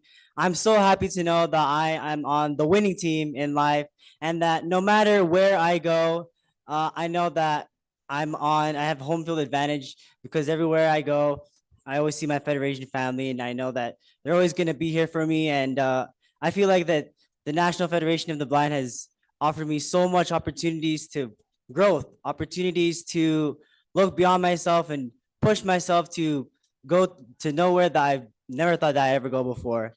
And I never take this opportunity for granted. And I'm always very, very grateful for having a family that believes in me, even when there are days when I fail to believe in myself. And I'm very excited to continue my work with the student division here in the Utah Association of Blind Students and on the national level with the National Association of Blind Students. And of course, I look forward to where the Federation is going to take me and where I am going to do my part in taking the Federation. Thank you so very much. Congratulations, Casey.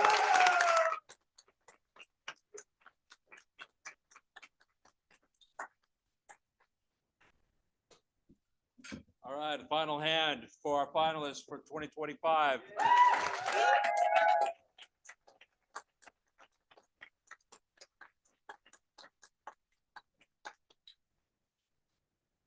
Do you want them to take a picture anywhere, Ned?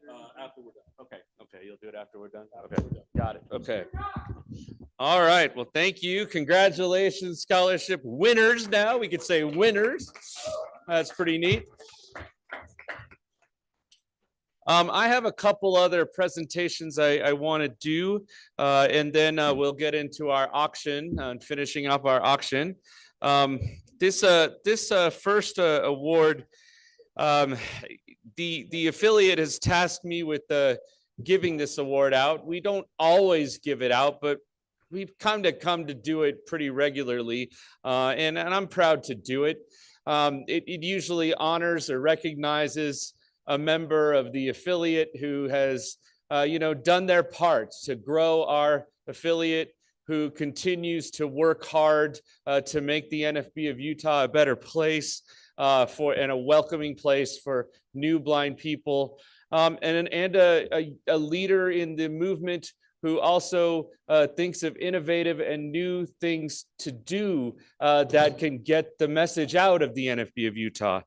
So I was thinking about different people, and usually when I give this award, sometimes, more times than not, they kind of think that's the end and they don't have to do anymore. And so I'm gonna preface this by telling, when I asked this person to come up front, I don't want them to stop. And this is not an award to get them to stop. This is an award that I want them to keep going.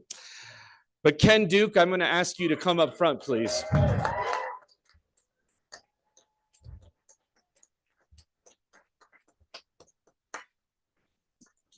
I met Ken, I think about maybe 12 years ago. I met him and he was still kind of learning.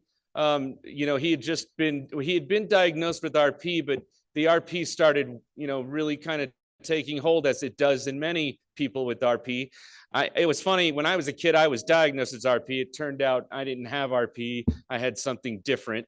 But I met Ken and he was working as a software engineer. He was directing a huge team of people and he was really worried about how am I going to continue to do that? I tried to come up with some ideas and helped him keep his job for a bit longer. And then finally he decided, I'm gonna step away from that type of job. But the one thing he did do is he decided to get more involved in the NFB of Utah and started coming to our chapter meetings in Salt Lake and just started growing a bit more in our organization. I think he found a home and he found a people in all of us because he got even more active. And Ken, if you don't know Ken, he's an athletic man. He runs, he bikes, he does all kinds of athletic things.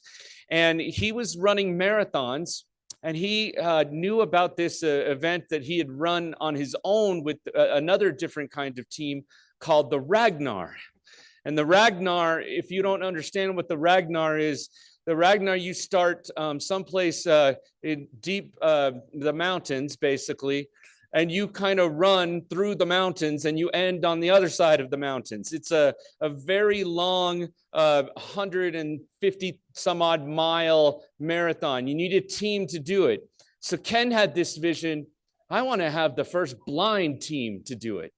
Now, obviously, blind people, we need guides. And so he had to find 12 blind people to run on the team and 12 guides to help guide the team. That means he had to not only find, convince 11 of us and himself to do this with him. And that's saying something, trust me. And then he had to convince 12 other people. And then he had to go find a partner because we would need 2 vans to bus us everywhere. And so it was quite a logistical nightmare to try to put together. And Ken took this upon himself to put this all together. And, even he accepted people that weren't really runners on the team, like myself.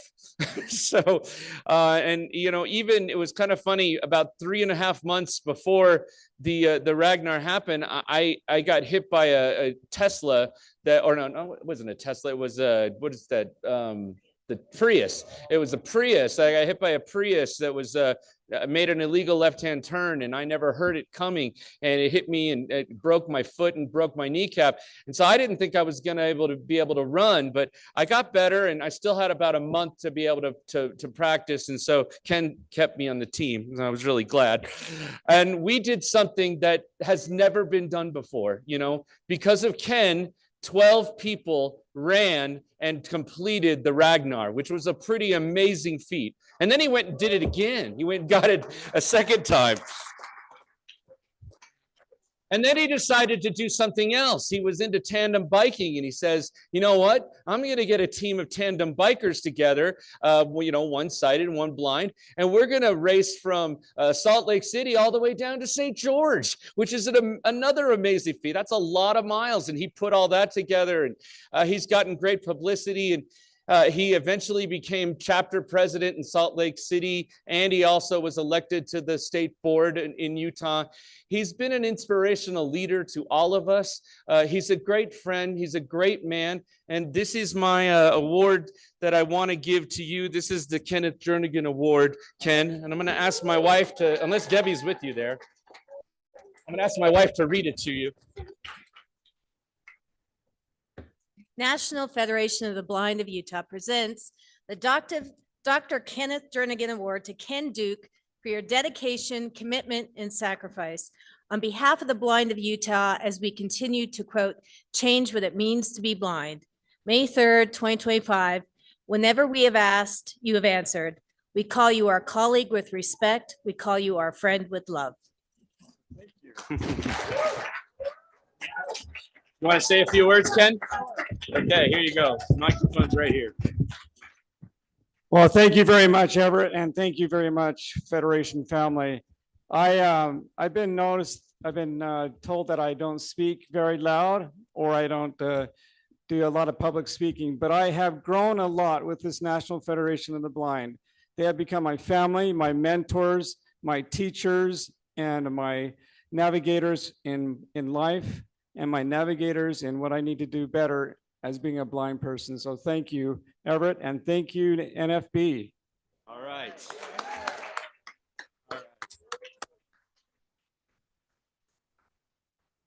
Ray Wright and Jody Wright, if you'll make your way up here.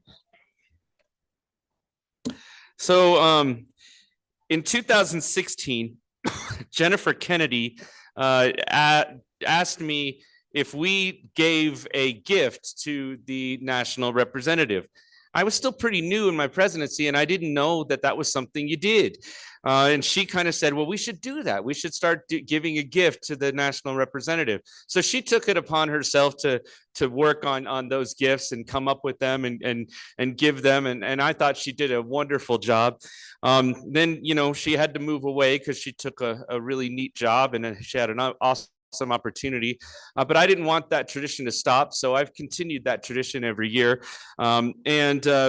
This gift, I was trying to think of different kinds of gifts, like, maybe a bottle of a special bourbon from Utah, or some kind of other, maybe I gave John Perret a bottle of Utah Beehive gin when he was the national representative. So I was trying to think of those types of things. And Ray Wright came to me and he told me about an idea that I knew instantly that's what we are going to give President Riccobono as a gift. I actually personally bought this for him because it means so much to me, and I know it's going to mean so much to him. He has no idea that this is coming, which is really cool because of the speech he just gave. So if you will, Ray Wright, if you're up here. You're almost here? Okay, Ray. Ray Wright is a woodworker. We all know he's an amazing woodworker, and he turns a lathe like nobody else's business. And so Ray Wright came to me with this idea of making a pen, a wooden pen that had materials from the original Fulton County Stadium where President Riccobono once worked. So this pen is turned with materials from that. And I'm going to let Ray Wright talk about how he did this and the materials that go into it. Right here, Ray. Oh. Oh, there we go. Well, President Riccobono, let me open it up so I can hand it to you while I describe it. So this is a baseball pen, as Everett said, that I was able to source the wood from County Stadium from the wooden bleachers that you used to usher towards. And here, we'll take it out of here so you can feel it. So the pen, the metal parts are oil rubbed bronze. The top cap of it is a baseball stadium that you can see the diamond in. It's tactile. The tip of the pen is a baseball. The mechanism to create the ink coming out has a baseball on the end, and it's a slide bolt action. So when you slide the baseball forward, it makes a curved ball into the clip that is a baseball bat with hands around it, and then a baseball player kind of engraved on the side of it. So thank you for joining us here at the meeting, and on behalf of Team Utah of the NFB and Everett, thank you, because I appreciate Everett's belief in me and my work too. Thank you, Ray. Thank you. And thank you.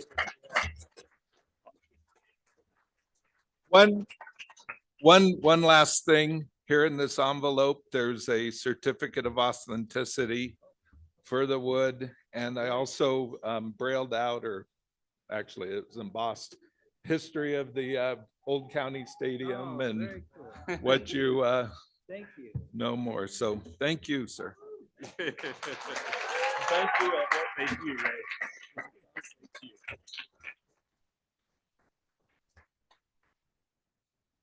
Here's the wrapper for that. Yeah. All right.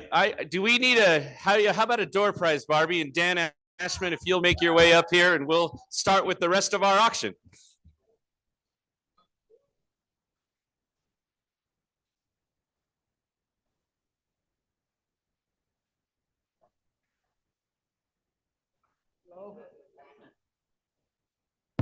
All right, friends, we have Girl Scout cookies, jewelry, chocolate.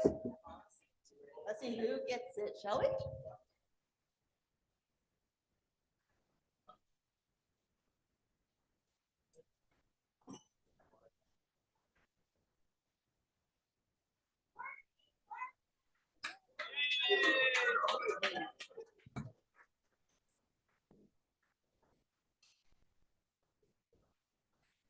Girl Scout cookies, jewelry, and chocolate.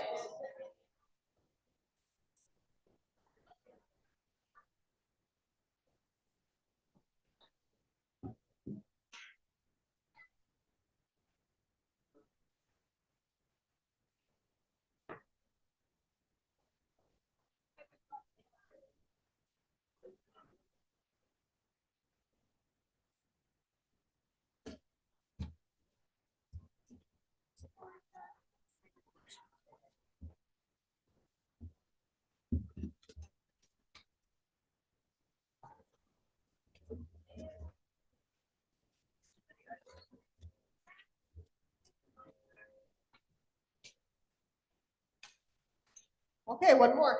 Bring it on. Goodie bags full of Girl Scout cookies and other treats. Diane Grandois. It's not here. Okay. Next person. Annalie Hathaway. Annalie, are you here? Darn it. Okay, we're going again.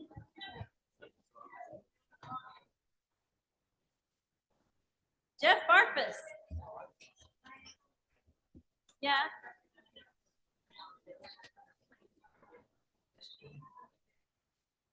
I don't know.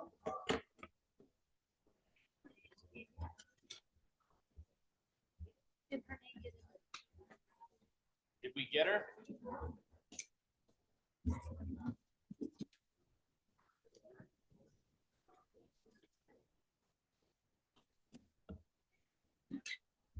Get a winner?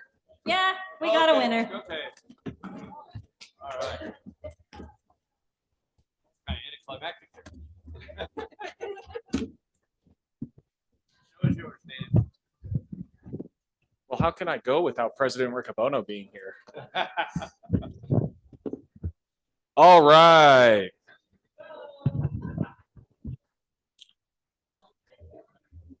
How's everyone's evening tonight?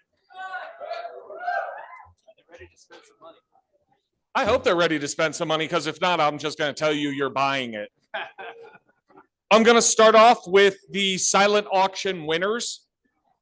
We have the Wolf Dreamcatcher donated by Dave Sarl that went to Mindy.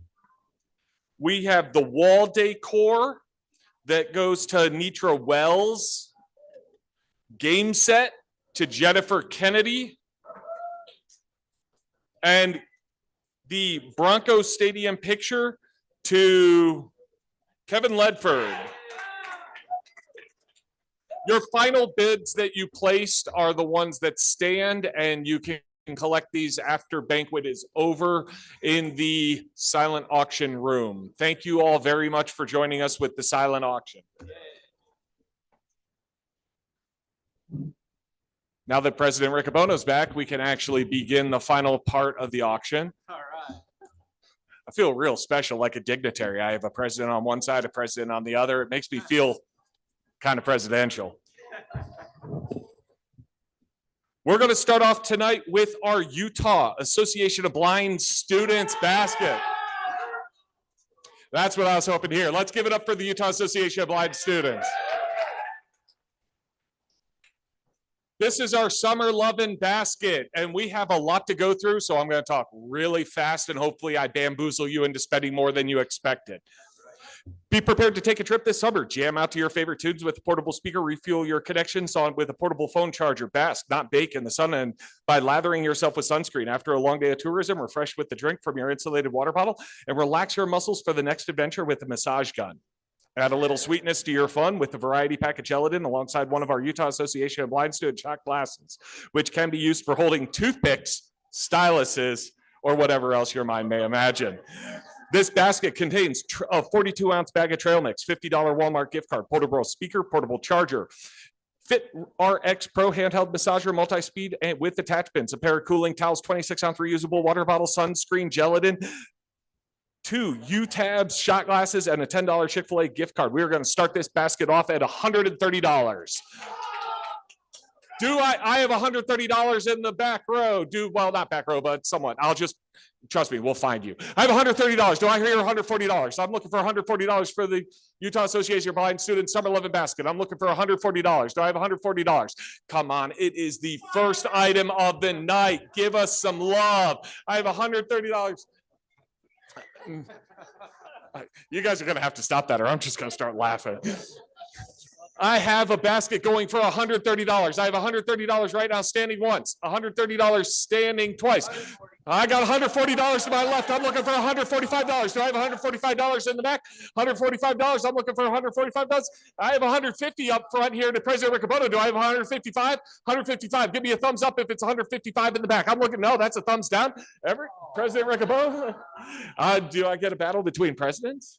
How about we give it to Come on, go for $155 in the back? No, I have $150 up front to my right with President Riccobono. $150 is going once. $150. I got $155 going to President Bacon. I have $155 going to President Bacon. Do I hear any more? I'm going to look to my right. President Riccobono, do you want 160 on this one? I'm seeing no action. I'm seeing no action. All right, we have $150 going once. $150 going twice. Sold to Everett Bacon. President Bacon.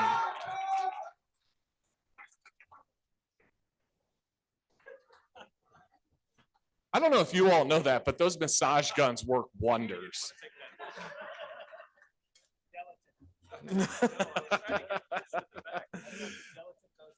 Our next item is a Maverick Jug and Roosters gift card from Erica Waldrop and Will Larson. Roosters gift card, $50 Roosters gift certificate. This is not for popcorn. This is for the restaurant. 32-ounce Maverick Jug, 18 pocket utility roll, and we have a gift card for $25 to Jimmy John's from the Utah Valley. I'm looking for $85 for this. I'm looking for $85 out in the audience to start this bid off. Do I have $85? I'm seeing Brenda. No, I didn't see Brenda. I thought I saw it. Okay, I'm seeing $85 from one of our top scholarship winners. I have $85. $85 is the current bid. Do I have $90 out in the audience? I'm looking for $90. Apparently, all of you are saving your money for the later ones. Good call. I have $85. It's going to go once. It's going to go twice. Sold, $85. Like I said, I'm horrible with names, so you're going to have to throw your name out here one more time. I'm just going to write scholarship winner. Oh, Casey Reyes. Oh, thank you.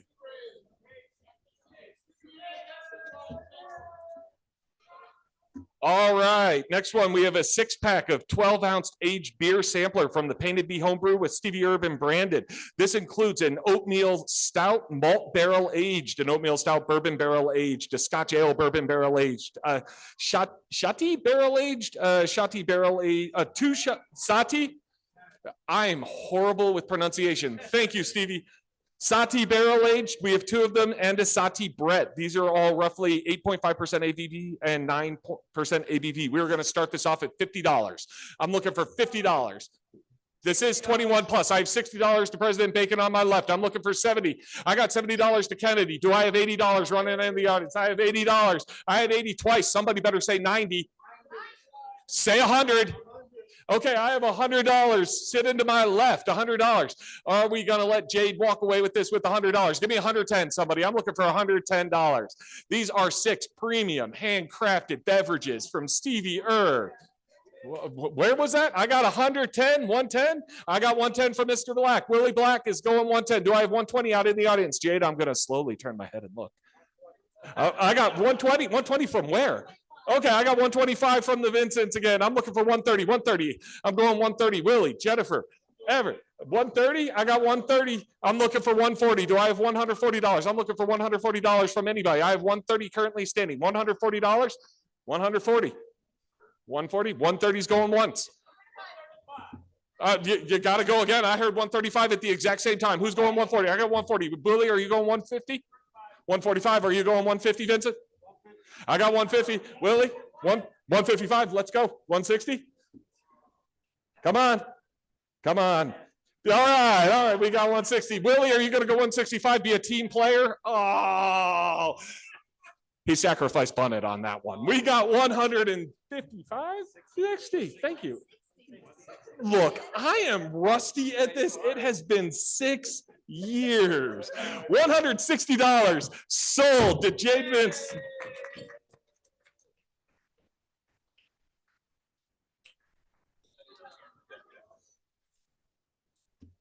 Jade. We have a beautiful 4-pack collection of jewelry donated by Tara Briggs. This is sterling silver concentric earring that dance and twirl. A Novica Fairtrade filigree earrings composed of an outer teardrop with a small teardrop dangling in the center. It also glows. The Novica Fairtrade quartz earrings from a sterling silver hook and a textured circle of silver dangles. In the center of the circle is a clear sparkling round quartz gemstone, and Novica Fairtrade moonstone earrings from a sterling silver hook and and round faceted moonstone. We're going to start these 4 off at $125. I'm looking for $125 for phenomenal handcrafted artisanal works of jewelry. Sterling silver, fair trade. I have $125 as our starting bid. Does anybody want to bite at $125? We have not gone below the starting bid yet tonight. Don't make me break on this one. Come on, $125. Oh, you're doing it. I'm going to put it out there. I'm going to raise it up to 125. Wait, I have 125. Oh, I got $125 for Stevie. Do I have 130? I'm looking for $130. I'm looking for $130 out in the audience. $130. All right, I'm going to just sell it to Stevie for 125.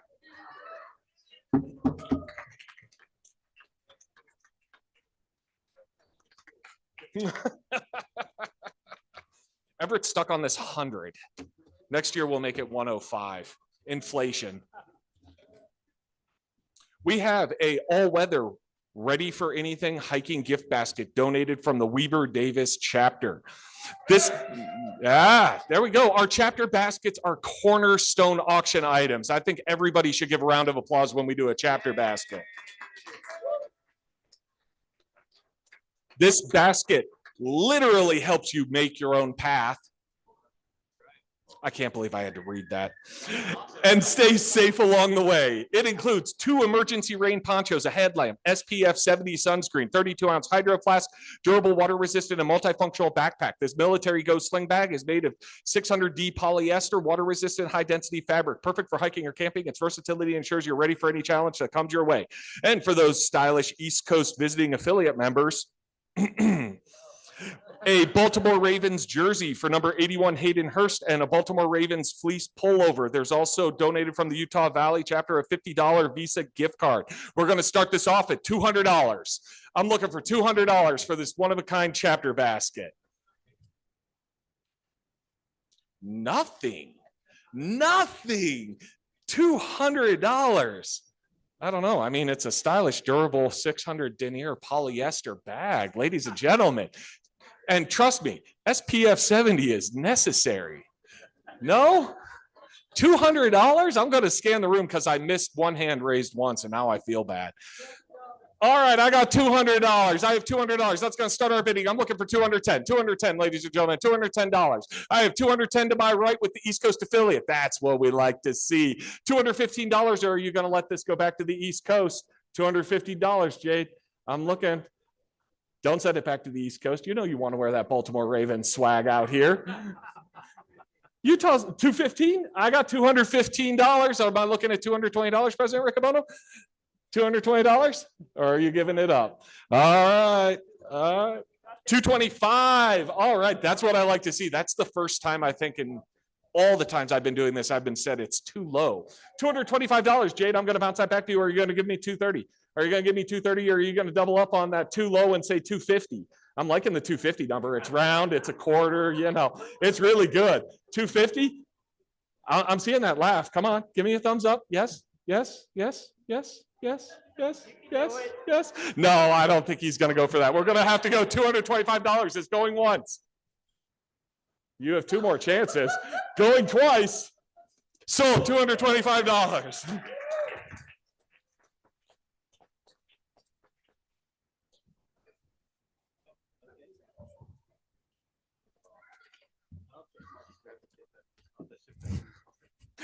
Our next basket is from Mindy Little. This is a munchie basket. This one has the moonshine. 21 plus, obviously. Mason jar of peach pie moonshine, mason jar of orange dreamsicle moonshine, large mason jar of s'mores mix, snickerdoodle, sugar cookies, chocolate chip cookies, peanut butter blossom cookies, B tin filled with flour pretzel cookies, mason jar wrapped candy, 2 MLB mason jar mugs and straw with the $25 Panda gift card from Utah Valley. We're going to start this off at $75. $75. I have $75 in the front. I'm looking for $100. I got $100. I have $125. Yeah, $125. 125. I have 125 to Deja Powell in the back. If not, you're not going to do it. Or I got 130. Who's going to do 140? 135. Okay, 135. I'm looking for 140. I got 140. How about 150 to the hand that's raised? I see 150 on the hand. I got 150 over there. Do I have 165 to the hand that raised? I got 165 up front. Do I have 175, Deja? Do I have 175? I got 175, Deja. Do I have anybody who's going to go over 175? I got 180. I'm looking for 190. Somebody just put your hand up. 190. It's well worth it. Okay, how about $200? How about $200? How about $200? I'm looking for 200. No, you, okay, fine. I'm going to take your 200. Deja Powell bid on herself 2 times in a row. She went 190, 195, and 200 on top of herself. She obviously wants this moonshine, ladies and gentlemen. Are we really going to stand in the way of Deja Powell in this basket? Deja, $200. I told you I'd bamboozle somebody. There are no friends when you're at this mic. We have donated from Cynthia Young. We have a girl's twin blanket. Cynthia's aunt made the top embroidered piece over 30 years ago. She then had the quilt completed. It's a 53-inch by 83-inch. The squares are white with medium pink strips around them and tied with white yarn. The back is light pink. Each square has embroidery of animals and children playing as well as flowers. This is an absolutely gorgeous piece. It's $50 at a start. That is stunning for 3 generations. $50 is the start. Do I hear $50? I'm glad you had me 60 because I'm looking for nothing less than 100. Who's got 80 for this one? Let's show some love for what this kind of hand working can do. I have $60 standing. I have $80 up front on the table. Do I have $90? I'm looking for $90. I got $90 over with the Wells. I'm looking for $100. $100 is my minimum. Everett likes 100. Remember, 100.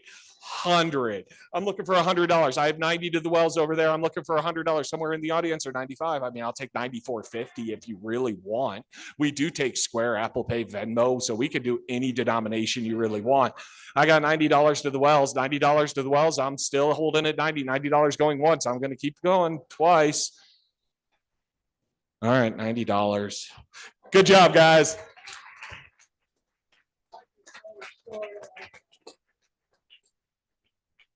Now you're going to make me raise something else by $10 just to make that up. We have the Salt Lake chapter basket. Come on. There we go. Let's give some love. Every chapter deserves the love. This is the backyard barbecue basket. It is a large rectangular galvanized tub, a 17.5-inch expert grill charcoal, 16 burger capacity. I love how they give you a burger capacity. 6-inch gold lantern and 12-inch gold lantern for ambiance, 60-inch by 102-inch seashell pattern tablecloth, blue and tan, a four different plastic blue dinner bowls, 4 green dinner plates, and 4 large wine glasses. Blue and green, my favorite colors, by the way. A Woodbridge Merlot on ice multi-purpose tray with 4 fruits and vegetables with the lid. $25 gift card to Walmart, $25 gift cards to Smith's, salt and pepper grinder, a magic kuchen, I'm not sure. GemQuest game, left, right, center, made by Unicorn Soda Design Studios. We're going to start this off at $90. I'm looking for $90 for the Salt Lake basket. I have 2 people for 90, so I heard 100. I'm going 125. 125. Who's doing 125? Okay, fine. I got 125 to Mindy. How about 130? I got 130, 140. I'm looking for 140. 140, 145 up front. Well, I got 150, so it doesn't matter. That's in the past now. All right, 155. I'm looking for 160. I got 160. How about 170? 170. Stop these fives. Math is hard today. I'm looking for 170, $170. I got 170. How about 180, Mindy? 180. You know you want to do 180. 16 burger capacity. Can you put a price on that? I'm going to give you 5 seconds to count that out. 180. All right, 180. Yes, now I'm looking for $190. I'm looking for $190 up front. I'm looking. I got 190 from Jade. Do I have 200? Everett likes hundreds. Come on, 200. Jade, do you just want to go to 200 yourself? Be like Deja Powell. I got $190 going once. Going twice. Sold.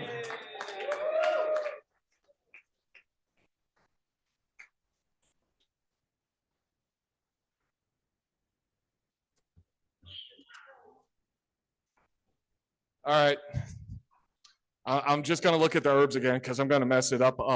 Belemis? Belmise, thank you. Next year, I promise you, I am going to talk to the individuals and get how to pronounce things. I have 2 Belmise bottles from Painted Bee Homebrew from Stevie Urban branded. You have the Advocate. It's a 2019 Star Thistle Honey Wine Rye Barrel Aged 12% ABV and an SLC Pear Wine from 2023, 12% ABV. We're going to start these out at $60. $60. I got 60. So I have a lot of 60s. I want someone to just shout out a larger number. 80. Okay, I got 90. I'm looking for 100. I'm looking for 100. Okay, I got multiple hundreds around me. I have, okay, give me 130. Somebody raise your hand, 130. I'm looking for 130 in the back. 130 in the back. You're going to say yes, right? You're going to nod your head. I got 130 in the back. She's with me. How about $140, Willie? You're going to give me 140 for these crafted beverages. 140. I got 140 on my left. I want 150. How about 150? $150? Yeah. Yeah. No, we don't like no. No is a complete sentence though, so I will accept it. I have 140 going once. $150 to Dr. Ned Lindholm in the front. I'm looking for $160. $160. Do I have 160? Somebody on my left was saying numbers. I got $160 from Khalif. I want $170. Come on, Dr. Lindholm. It's only $20 more. $170. $170. 170? 175. I love when people overtop me. I'm going for 200 again. I want that even 100. Come on, Everett's going to really be disappointed in me if I don't start making even hundreds. I'm looking for $200. $200. Khalif, $200? Yeah. Yeah.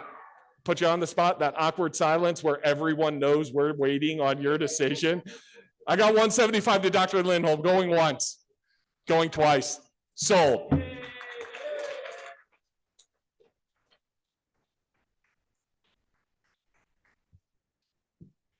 This game needs no introduction. It's chess, Braille chess from Unicorn Soda Design Studio from Sarah and Stevie Erb. We're going to start this off at $90. It's magnetic high contrast. I got 90 already, so I'm going to stop. I got $100. I'm looking for 110. Hands are up. How about 130? Just put a hand up if you're willing to do. Okay, I'm already at 130. You're behind the times, Willie. Give me 150. Baker's 145. $145. I still have a hand up, so I'm going to say 160. Gonna keep the hand up. Okay, hand's still up for 160. Willie, you gonna do 170? Max says 175. $175. Is that, how much is the hand in the back willing to do? 180, 200? How much? 180. No one wants to get to that even 200. 180, going once. Baker's 190. 190. What? You just broke your own rule. I like that. $190. I got 200 in the back. Let's do 210 to make up for my lost $10, Willie. $210. Baker's 225. 225. That's the money. That's what I'm looking for. Do I have a hand going up for 230? 230. How about 226? No, I don't do that. We only do 5s and 10s. $230. Yes? No? Are we out? Give me like a no. We're down. Okay, $225 going once. Going twice. Sold to Willie Black. That's for Max Bickers.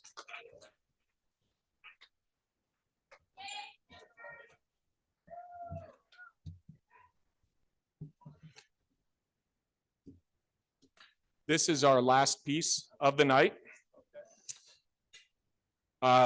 Ray Wright is a very humble individual. And he gave us a abbreviated description of his work to save my vocal cords, but I'm going to ignore that and go with the full version because this work of art truly describes it, and it is a work of art, ladies and gentlemen. You might remember 2 years ago, the Apoca vase made an appearance. It was beautiful. Let me tell you what, this is more beautiful. This extraordinary apocalyptic vase is not just an object, it's a living story of destruction and rebirth. Handcrafted from a salvaged manzanita burl root unearthed from the charred remains of the devastating wildfires near San Diego, California, this unique one-of-a-kind piece captures the essence of nature's raw power and resilience. The extreme heat of the inferno reached such intense levels that it caused the sap within the roots to boil out through the wood's pore, leaving behind unique tactile voids and charred impressions that tell the tale of the fire's fury. The deep and intricate knurled grains of the wood are beautifully highlighted by natural edges, and focus your senses on the striking contrast between the darkened fired scarred areas and the untouched wood. This must-have showpiece measures approximately 8.5 inches tall by 7 inches in diameter. What makes this piece even more extraordinary is the artisan behind it. Ray Wright, a completely blind wood master turner, an instructor at the Division of Services for the Blind and Visually Impaired, created this piece entirely by feel and intuition. His hands, guided by decades of experience, transformed the raw, fire-scarred, gnarled piece of wood into a stunning artistic masterpiece, infusing it with deep emotional and tactile significance. This vase is more than a work of art or a piece of wood. It is an experience, a powerful symbol of nature's ability to both destroy and renew. Crafted with vision, not sight, by the hands of an artisan whose vision is limitless, it stands as a reminder that even in darkness, beauty can be born again. And I am going to say that this piece has a beautiful 3-tone juxtaposition with the red of the manzanita to the beige and then the fire-scarred black. It is truly beautiful. We're starting this off at $500. You cannot put value on some of these things. $500, ladies and gentlemen. I'm starting the bidding at $500. I have multiple people with 500. I'm going to look for 600 for this. Do I have $600 for this? What? I have $600 in the back. Do I have $700? And your name? David, right? David, thank you. $600 is to David. I'm looking for $700. $700 for this beautiful piece of work. It's one of a kind, and this type of wood will not come around again. It is an experience that occurred once so far, but you know. Bonfire. Okay, so we're going to craft some more of it. I like this. Okay, I have $600. Do I have $700 in the audience? $600 to David. $650. I have $650 on the top, on the head table. Do I have $700, David? $700 to outbid the head table. Small price to pay. $660. I have $660. $665? $675. Thank you. $675. Do I have $700? I'm looking for $700. I have $700. $700 is sitting up on this one. If people remember, the last one went for $1,500 2 years ago. I got $700 sitting up here, but 700 was already there. So I'm looking for 750. 725. Okay, well, we're at least doing quarters. That's easy enough for me. I have $725. Do I have $750? So I got $750 to the Vincent family. Do I have $800? Let's raise it up a little bit more. I'm looking for $800. Joe, $800? It's a treasure. It's a craft piece. It'll go great next to all the other memorabilia that you have. It's also portable and durable. It'll travel with you to Vancouver. Yeah. Yeah, 800. Yeah. It's at 750. I got 800 from Joe. I have $800 from Joe. I'm going to say 800 once. David, I got 850 on my left. Do I have $900? I'm looking for $900. Are you out, David? Are you out, Joe? Or are you going to go 900 for us?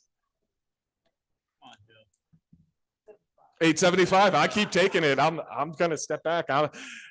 Do you have $900, Dr. Peters?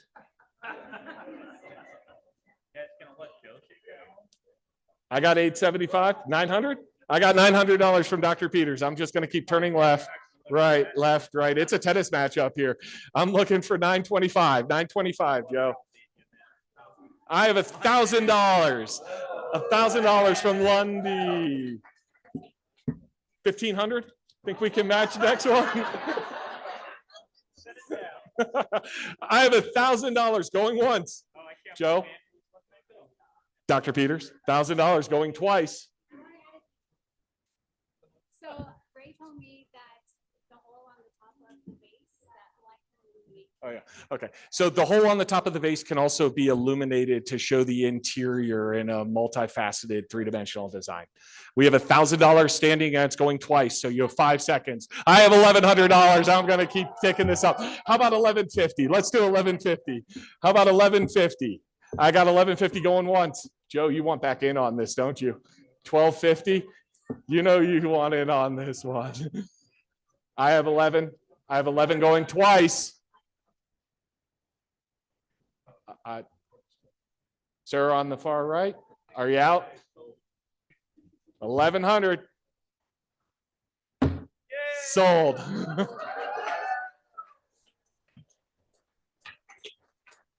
I mean, you can buy back in for a couple hundred extra. I'll open it right back up. I'm still on the mic.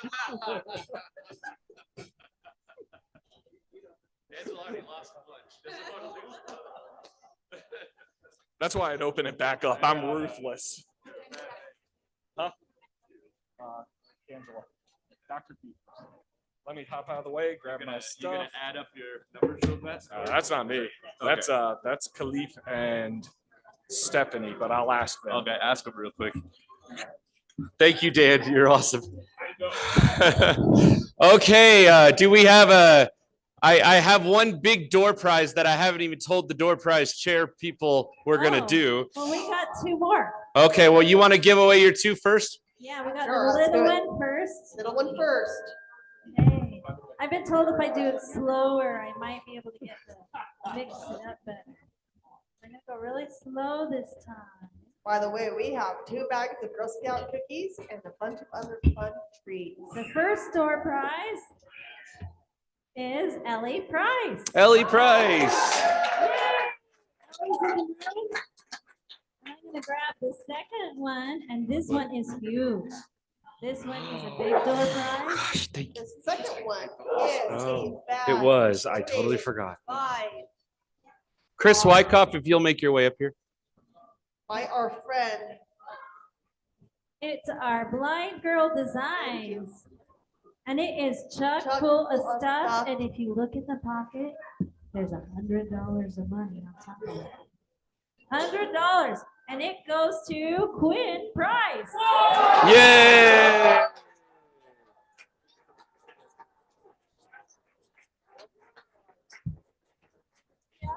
So we have one more thing we have to do, and then we're going to draw our last door prize. You'll want to stay put because the last door prize is a brand new Victor Reader stream donated by Humanware.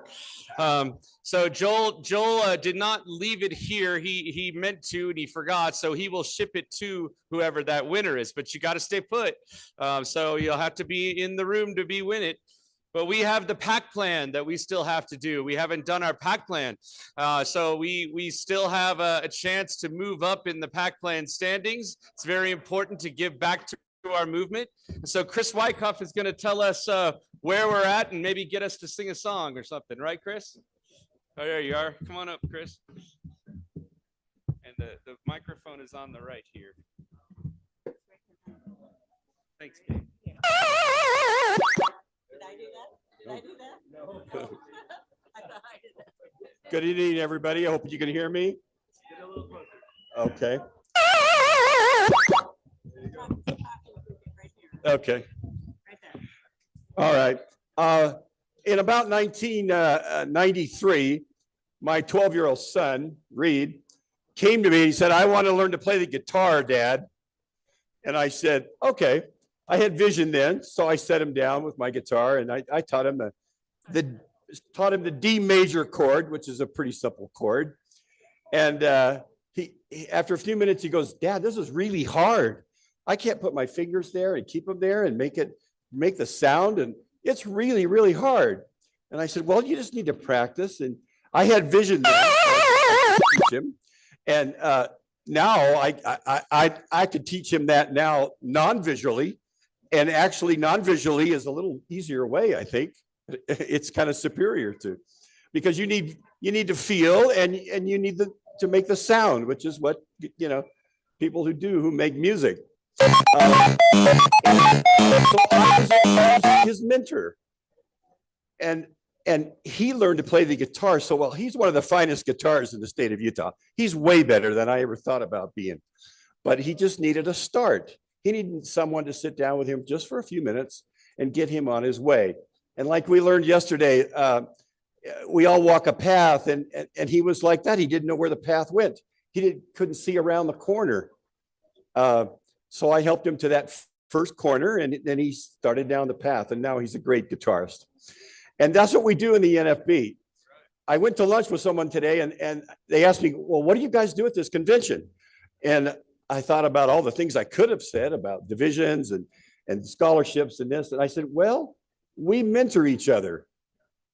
That's what we do. And I think we do that in many ways. We do it with the Braille Academy. We do it with our scholarship programs.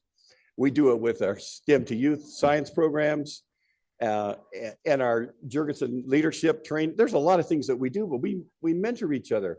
And that's an important thing that I appreciate about the NFB. But it takes money to do that, and that's why I'm here.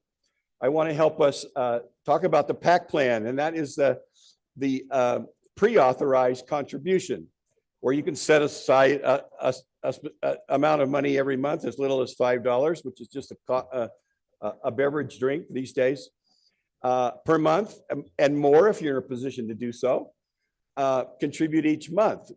And we're going to help you do that. Now, the easiest way to do it is to go to nfb.org/PAC for PAC. And there's a screen there you can fill out, or you can call the national office and they'll help you get that set up. But tonight, what I'm after is some pledges from anybody here in the audience who will start a PAC plan or increase their PAC plan. And for you new attendees this year, we can't really do this unless we sing the song. Oh, Everett's asking about nationally, we're about 20th in the country. We've slipped a few places. We were like 16th, 17th, and now we slipped a little bit. So we need to get back on gear and see if we can raise that money up a little bit. Utah is a little higher state than that in my mind. So I think if we got like $100 or so, we would jump up like at least 2 spots. Okay. It's not a lot, but we need a lot. No, we don't. And so we're going to work on that. And so I've got some helpers who are going to come around. I'm going to ask you to do that, and they'll take your name and your pledge amount. You could start for as little as $5. Little as $5 a month. You can start a program. My wife and I started with 5, and then we're up to about 20 now, and maybe we'll do more. So think about that. All right, Chris, I'll kick us off with $10. Angela and I will raise. All right. Well, I got to sing the song first.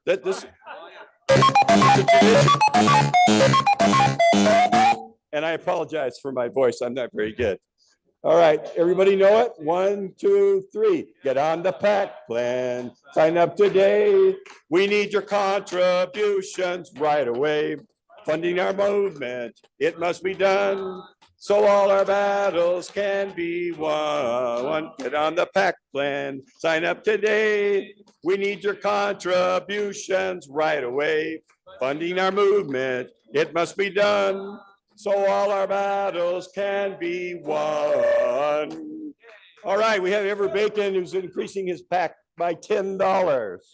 Raise your hand, and I have some helpers coming around, and they'll take your name and get your information for us. So let's get it up. Last year, I think we moved it up about $120 last year, and we want to try to do the same this year.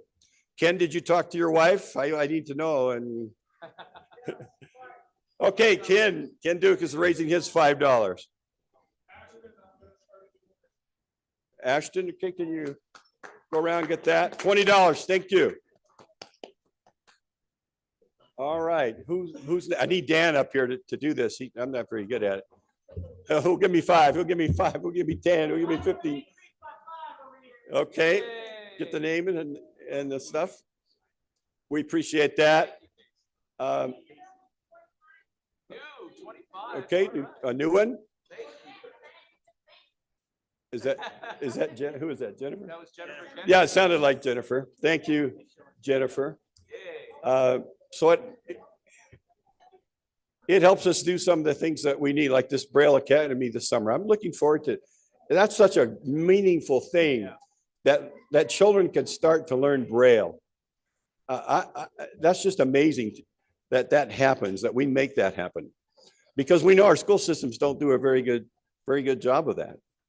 And so I'm impressed with that. Our science, I helped Dr. Lindholm last summer with the science project. It was really cool to see those kids build those experiments, talk about them, understand, hey, this does this. Why does this happen?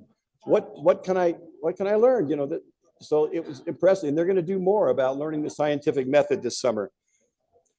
So $5 a month. You won't even miss $5 a month. I promise. You never even know it was gone. But it helps out Yeah. so many things. it does. My wife and I stopped at Starbucks and she got a drink and I got a drink. It was $9.95 for 2 little drinks. Anybody in the back? I hear. Raise your hands.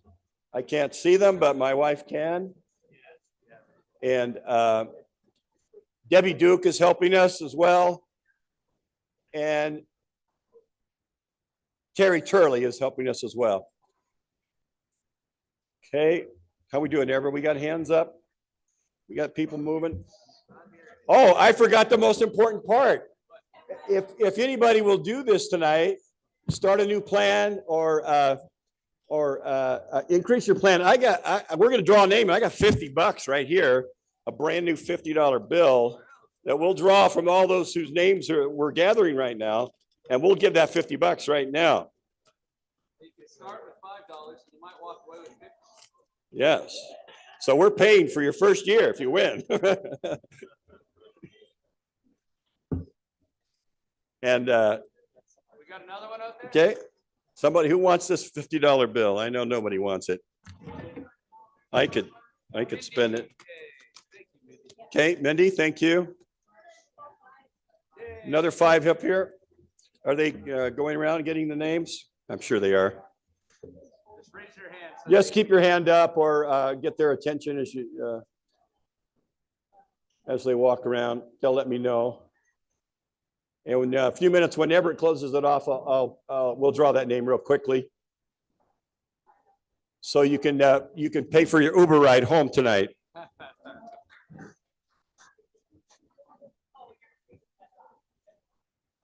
How we doing? Got anybody else? Still working? So keep your hands raised and they'll get around to you.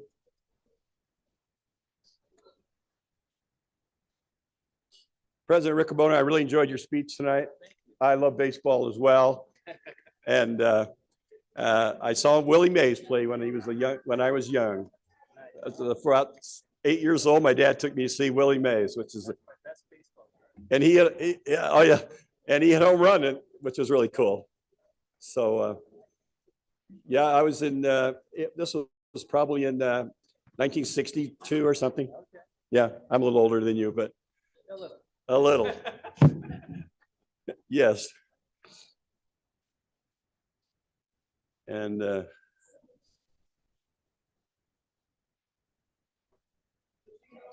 are we doing?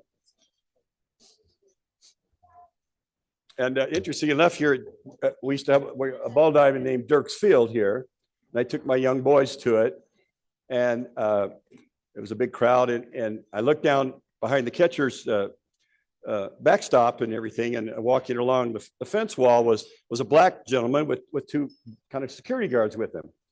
And I had vision then, and I recognized him right away. It was Hank Aaron. And he came to do some promotion at the park. But nobody else recognized him, you know. Maybe it's Utah and we don't see too many black, you know. And he came up the aisle where I was standing, and I told my son, I said, there's the greatest home run hitter there ever was. And people looked around at me like, what's he talking about? And then I said, that's Hank Aaron. I shook his hand and introduced him to my boys. All right, we got it? Thank you very much. If Kay, my wife, will bring the basket up here. Okay. You got a name for it? Come up to the stand here, Kay, and announce the name. She's still adding. Oh, she's adding. Oh, we're going to get an amount of our increase. I think I heard about $100 there. Did we get?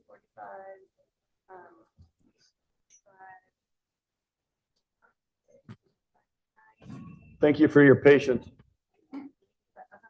$100. 100. Wow, we did it. All right. Thanks, everybody. Okay, you gonna draw the name? Or? Close your eyes. You can't just pull the name. Don't. You got to be blind for this activity. Should have brought some sleep shades for you. It doesn't matter. One of you ladies, close your eyes and reach in there and get us a name. Mark Turley. All right. I heard you had an accident, so maybe this will help pay for the doctor. All right, thank you, Chris. Oh, you're welcome. Thank you. Way to go, man. Way to go. Good job. Thank you. All right. Where's Terry? You want to take it? Thank you so much to Chris, and thank you for our helpers. I also wanted to Adam Guyman. He did a one-time donation, so thank you, Adam, for doing that. We had some great people that signed up for the PAC plan for the first time. You don't have to wait to you don't have to do it today. If you were thinking about it and you want to decide to do it another time, as Chris said, you can just go to nfb.org/PAC and we can get you signed up. So just anytime you want to do that. Okay, well, we've come to the end of the 2025 convention. Has everybody had a great time? You do? Okay, what is it? And we have a total for the auction. Want to hear what we did? $7,915.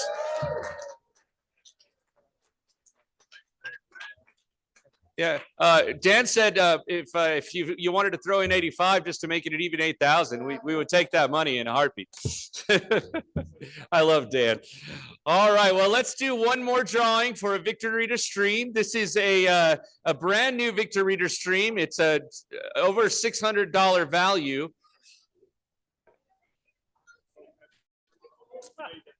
Oh, we did make the 8,000. Oh, all right, nice.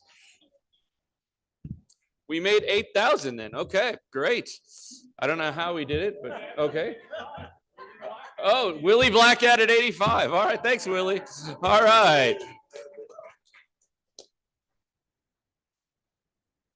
So our door prize, are we getting ready to draw a name? All right. Who wants a Victor Reader stream?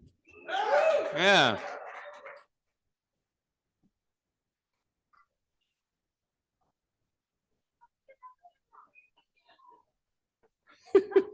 I love the door prize arguing.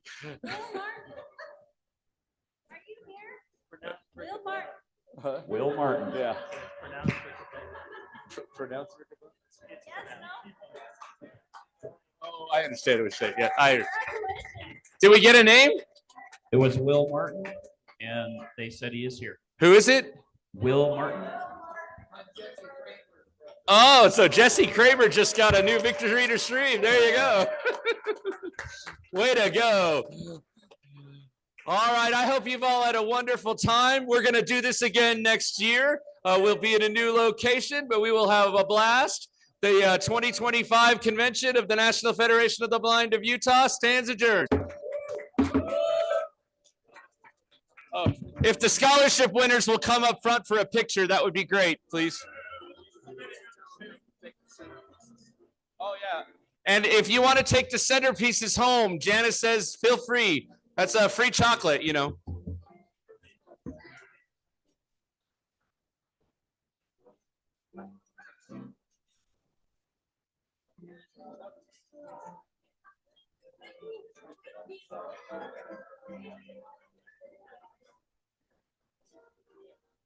Mr. President. Mr. Riccobono. Mr. President. Yeah. Oh, thank you. I'm going to pay my bill. Okay. Well, I gotta do the same. And then we'll go to the bar. Yeah. Mr. Riccobono? Yes. Hi, it's Ned. Yeah. I was looking to meet my wife. This is my wife, Rebecca. Rebecca, pleasure to meet you. You too. Very nice to You meet you. keep good company. Yeah. Or he keeps good company. She, back when I came back, when I first met her. Is that right? Okay. Okay. So we met actually during the pandemic. So, Oh, cool. we got married. Okay. So much about you in New York City. Very nice to meet you. I knew this was an upstanding guy the first time I met him. He shared his best stuff. Well, there you go. Yeah. Thank you again so much for coming. Yeah, absolutely. I think you're right by Ned, so you're good. Oh, okay.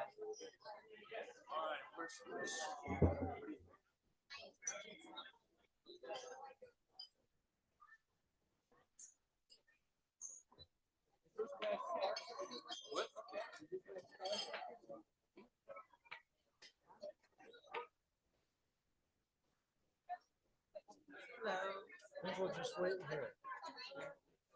What seems to be coming?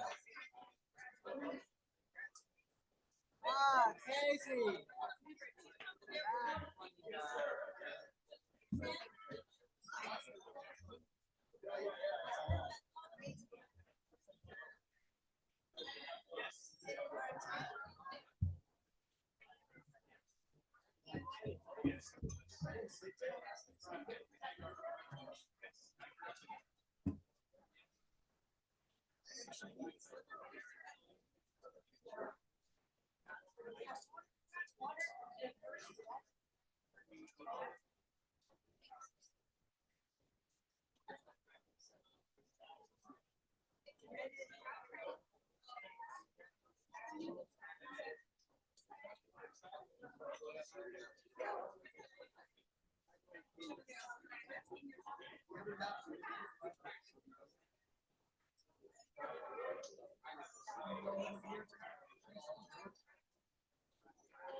Where are the scholarship people?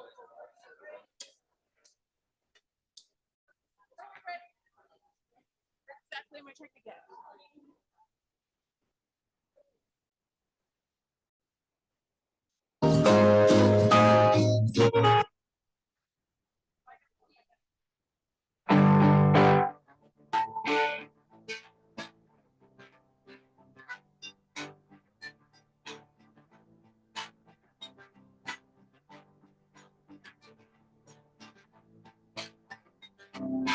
Closing time. Open all the doors and let you out into the world. Closing time. Turn all of the lights on.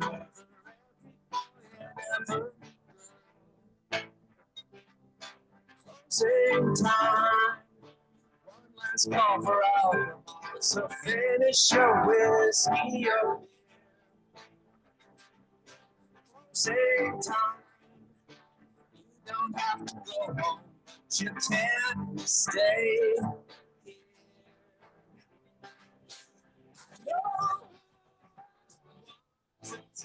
Home. No.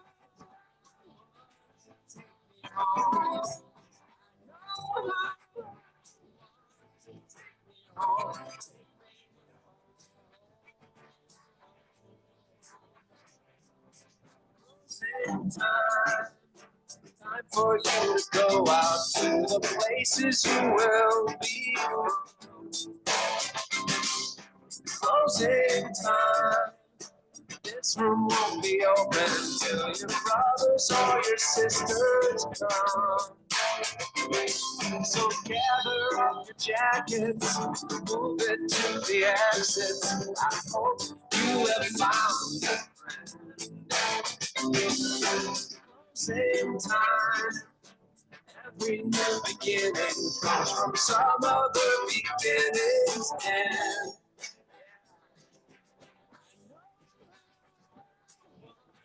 take me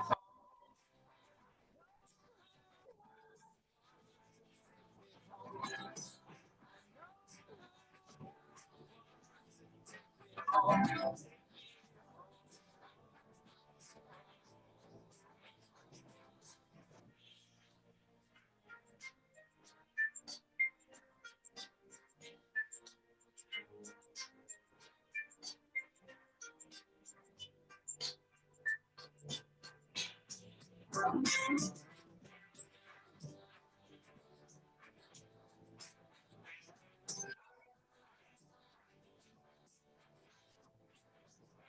Time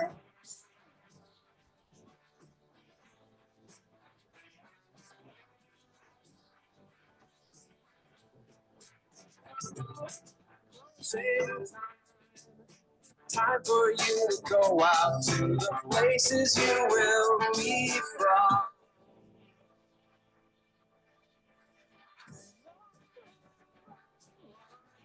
Take me home.